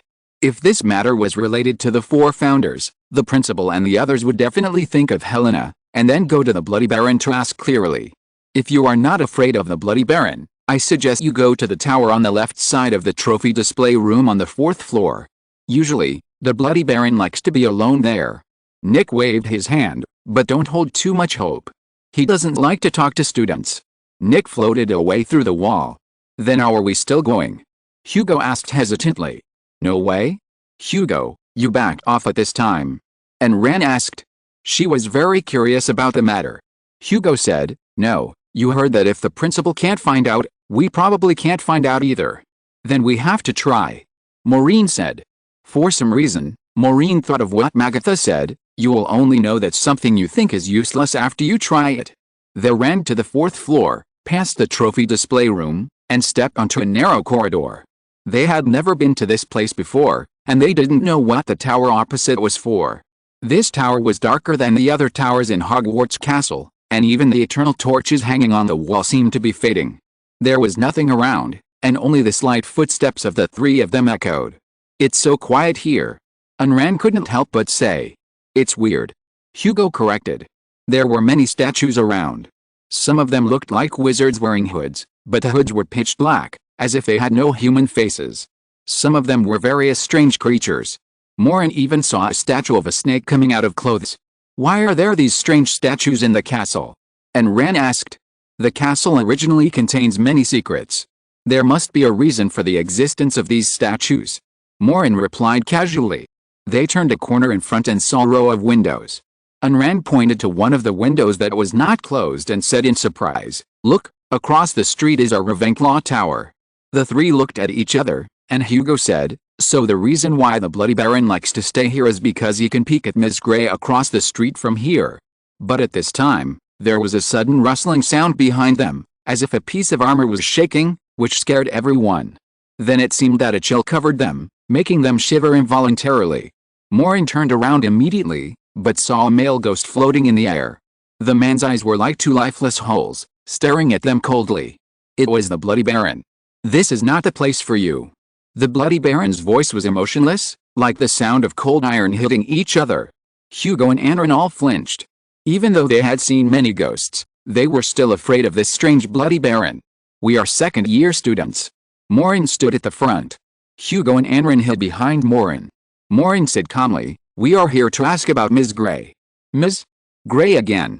The Bloody Baron shouted angrily, and suddenly floated towards them from a distance. His lifeless and stiff face even hit Maureen's forehead. Hugo and Anran screamed, and quickly pulled Maureen's clothes tight, and huddled together behind Maureen. You are not the first one to come to me to ask about her these days. You are a bunch of reckless little brats. Curiosity can kill you. Bloody Barrow said coldly. Maureen swallowed his saliva. The cold air from Bloody Barrow almost touched his nose. He felt as if his face was attached to ice. It was a very uncomfortable feeling. If I were you, I would go back to your academy and stop bothering me, otherwise, the latest novels are first published on the 6th book bar. Bloody Barrow looked at Maureen coldly, and then he rushed through Maureen's body, and passed through Hugo and Anran's bodies. This feeling was like being hit by a piece of ice, and Hugo and the others screamed again. But Bloody Barrow snorted coldly and floated towards the wall. Ms. Grey must have told you something, didn't she? For example, about the Invisible Man. Maureen turned around and said calmly behind the Bloody Baron, or did she not want to tell you? I thought you liked her and she would tell you when she did something. The Bloody Baron's figure paused, he turned around again and stared at Maureen. Hugo and Anran quickly squeezed behind Maureen again, secretly poking their heads from both sides of Maureen's shoulders. Who told you about the Invisible Man? The Bloody Baron floated over again, saying in a cold tone. Did she tell you? Maureen asked in surprise. What's the name of the Invisible Man? Bloody Barrow snorted coldly, and it seemed that he really didn't know who the Invisible Man was. This is none of your business. No matter where you heard the word Invisible Man, if you don't want to get into trouble, it's best to forget it. I'm afraid I can't do it. Maureen said helplessly, I don't want to get into trouble, but trouble often finds me first. I am the Invisible Man mentioned by Ms. Gray. Bloody Barrow narrowed his eyes, and for the first time, a strange fluctuation appeared in his empty eyes, as if he was doubting, and as if he was thinking. Do you know what Invisible Man means? Bloody Barrow asked coldly. Maureen knew this very well. When he was studying astronomy, he was despised by Professor Sinistra. I can't be divined, whether it's crystal divination or arithmetic divination, and I can't read the position of the planets. No one can track my whereabouts. Even if I use magic outside the school, no one will notice. Oh, yes, the Ministry of Magic has no record of my birth. Maureen felt that there was nothing to hide about this. If the Bloody Baron knew what the Invisible Man was, then he must know these things. But the Bloody Baron just stared at Maureen and said coldly, "You don't understand what a real Invisible Man is, do you?" Maureen was stunned and asked subconsciously, "Isn't it this?" Chapter 299 The Mysterious Invisible Man. The Bloody Baron said in a sinister tone. Do you think the Invisible Man is just like this? What other abilities does it have? Maureen asked curiously. The Bloody Baron shook the shackles on his hands gently, and did not answer immediately. Instead, he turned his head and looked out the window. After a while, he asked faintly, "What's your name?" Maureen Walker, a second-year student in Gryffindor. I will verify this matter if I find that you are deceiving me. You can ask Moaning Myrtle, she is the ghost of Ravenclaw, and Ms. Gray once told her about this. Maureen said hurriedly. The Bloody Baron looked at Maureen again, his eyes returned to their empty and scary look, and then he floated down the stairs of the tower without looking back. A piece of advice, Walker. Half of the Bloody Baron's body had disappeared into the wall, but he stopped again and said, if you're really the Invisible Man, don't let others know about this. Why? Maureen asked subconsciously. Arnold had also told him this before, why it seemed that everyone knew what was special about the Invisible Man, but he didn't know. For the safety of others. Bloody Barrow glanced at Hugo and Ran, and Hugo and Ran quickly retracted their heads from Maureen's shoulders. Maureen wanted to continue asking, but Bloody Barrow had disappeared into the wall. He must be bluffing. Hugo said after leaving the tower, look at how fierce he is all day long, how many people he has bluffed. And Ran also said puzzledly, why is it unsafe to know that the Invisible Man is invisible? Maureen glanced at Hugo and Ran, and told Ran and Hugo that he was invisible. Sweet probably knew something about it, after all, they did a lot of things during the summer camp. Maureen couldn't say for sure now. Bloody Barrow didn't look like he was bluffing them. What if what Bloody Barrow said was true? Wouldn't he be putting Hugo and Ran in danger? Hey, men, don't believe his lies. Hugo patted Maureen on the shoulder and said, I'm not afraid of any danger, don't worry. And Ran also nodded seriously, I'm not afraid either. You see, I've been arrested once, right? Maureen shook his head helplessly. When the Bloody Baron was here just now, Hugo and Ran were so scared that they hid behind him and looked around. Anyway, don't tell anyone else about this. After all, if I cast spells outside the school, it will be troublesome for me to be found by the Ministry of Magic. Maureen said. I know, I can use magic outside the school with you. This is a rare opportunity. I'm not stupid enough to tell others about this. Hugo nodded. They returned to the second-floor platform and continued to bask in the sun. By the way, what does the Bloody Baron mean by the real Invisible Man? Isn't it more than just divination? And Rand said curiously. Maybe you can be invisible without an invisibility cloak. You are born with the ability to be invisible. You just haven't discovered it yet. Hugo guessed. Many people have the ability to become invisible. If you learn a powerful disillusionment spell, it will have the same effect as the invisibility cloak. Maureen said. Hugo thought for a moment and said, maybe you can become invisible to the Grim Reaper. You know, the legend of the three brothers, there is an invisibility cloak that can hide from the Grim Reaper. Maureen laughed. Are you saying I can't be killed? Hugo said enviously, what if? Think about a person who can't be killed, how great. Avada Kedavra is a piece of cake. Have you forgotten? Piangdo also knows that I'm invisible, and he wants to kill me. Maureen reminded, if he knew I couldn't be killed, he wouldn't have gone to such trouble to do that. That's right. Piang wouldn't make that mistake. Hugo said regretfully. Maureen thought of Arnak and Lady Ria's son, Evan, who was also invisible, but something had happened. It was impossible to hide from the Grim Reaper. So what exactly did the Bloody Baron mean by the real Invisible Man? At the end of October at Hogwarts, the weather was gradually getting cooler. It has been almost a month since Anran was taken to the Forbidden Forest. The strange explosions in the Forbidden Forest seem to have stopped. In the past month, the explosions have only occurred 3 times, and all of them happened late at night when everyone was asleep. The school still has no clues about the investigation of this matter, but all activities outside the castle are restricted. Even during Quidditch training, teachers must be present to supervise. The magic fence at the edge of the Forbidden Forest has been reinforced again. Everyone is looking for the other 3 heirs besides Anran, but because there is no progress and no one has been in trouble, the students' enthusiasm for this matter has gradually decreased. It seems that the smoke monster can't attack the heirs anymore. In the last week of October, when school was over on Friday at noon, Hugo and Maureen rushed to the auditorium for dinner. They had just finished Defense Against the Dark Arts. Hugo was very serious every time he took this class. The latest novels are first published on the 6th book bar on September 9th. From your tone, you sound very disappointed. Maureen squeezed into the crowd, pulled his school bag strap, and walked towards the stairs. It's okay, an adventurous life is interesting, isn't it? Hugo said with a face full of longing. He was used to his father telling stories about school every day, and he also wanted to break into a wizard chess array, fight a basilisk, etc. like his father. A peaceful life is also good. Maureen didn't care. There was a commotion in the corridor in front, and many students were screaming and shouting, as if cursing someone. Hugo tiptoed and looked forward.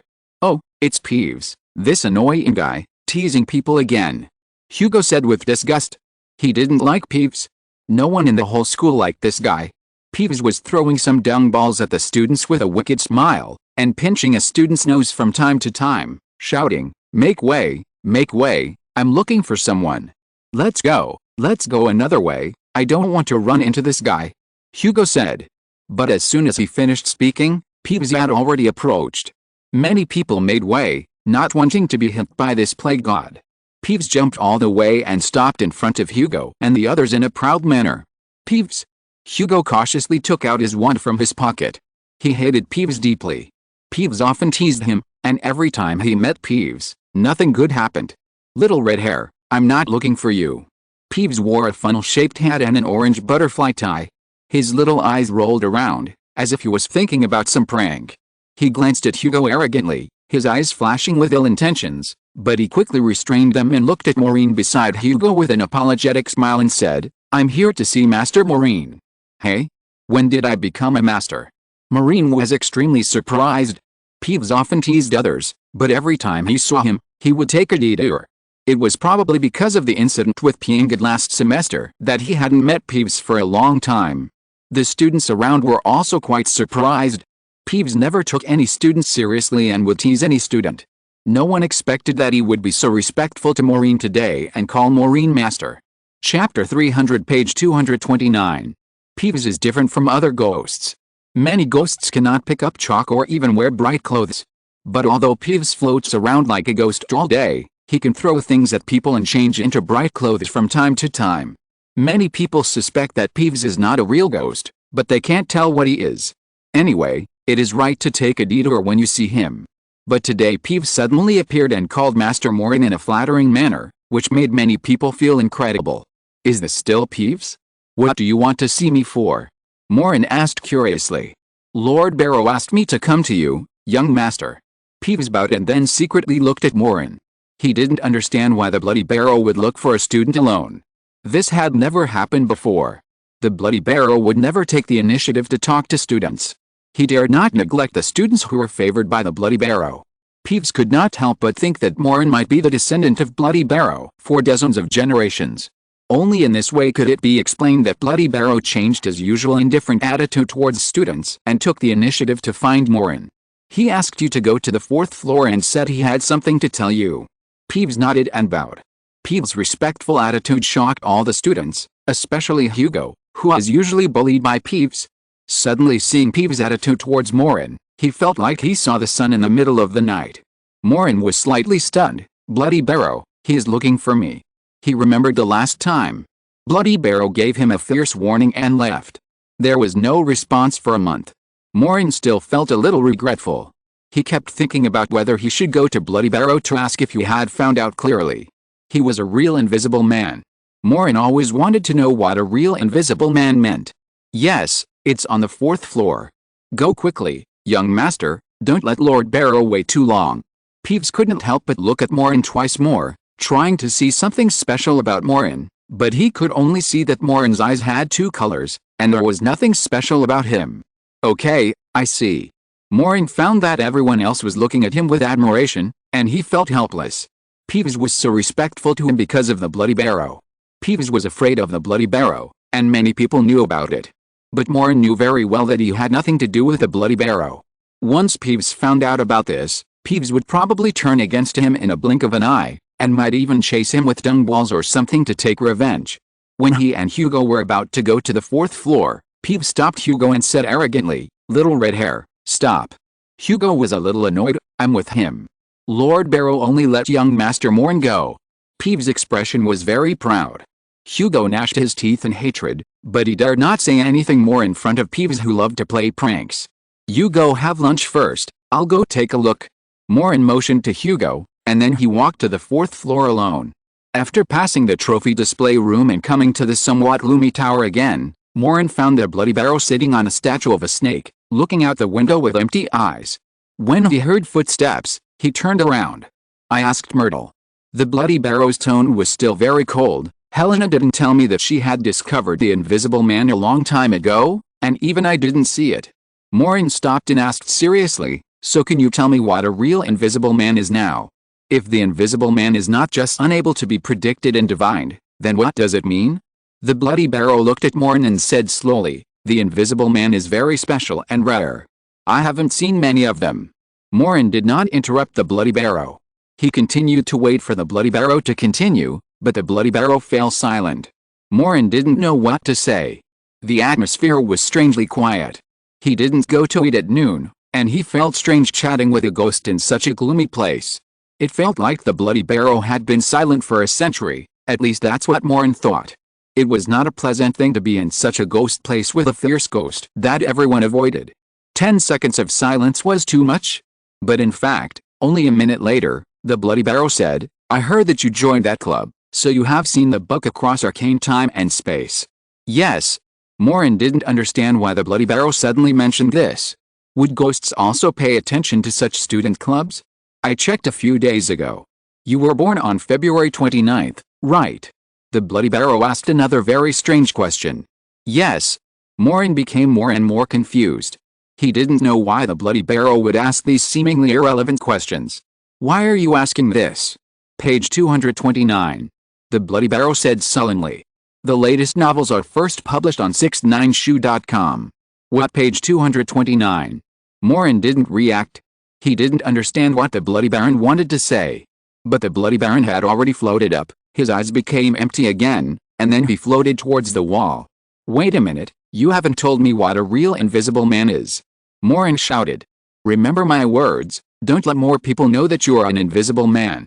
The Bloody Baron didn't seem to want to explain too much. Page 229 of Across the Arcane Time and Space. Find a time when no one is there. Maureen was completely confused. The Bloody Baron asked Peeves to find him just to tell him to look up page 229 of Across the Arcane Time and Space? What on earth was going on? Maureen had never had any contact with the Bloody Baron before. At most, he only knew that he was the ghost that Peeves feared the most.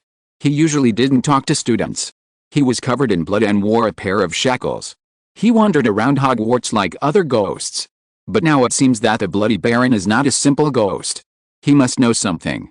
Maureen walked towards the hall while thinking about what the Bloody Baron said, his mind full of doubts. Why did the Bloody Baron tell him about page 229 of Across Arcane Time and Space? What is on this page? As soon as he entered the hall, many students cast respectful eyes at him. Many students saw what happened just now. Peeves actually flattered Maureen. It seemed that Maureen had some relationship with the Bloody Baron. This made everyone feel incredible. "What did the Bloody Baron say to you?" Hugo came over and asked impatiently. Maureen hesitated for a moment, and Bloody Barrow told him that the Invisible Man's business would bring people into danger. Although Bloody Barrow was a little weird, for some reason, he felt that Bloody Barrow was not joking. He didn't know whether he should tell Hugo. No, He just confirmed that I was invisible, but didn't tell me what a real invisible man was. He just warned me not to tell anyone about it. Maureen lowered his voice. That guy is a little weird, don't take it to heart. Hugo didn't doubt anything. Maureen decided to figure it out himself. End of this chapter. Thank you very much for reaching the end. Don't forget to like. Looking for more exclusive content and immediate access? Subscribe to our Patreon. Remember, every like, subscription, or donation encourages us to continue. Thanks to everyone. See you in the next video.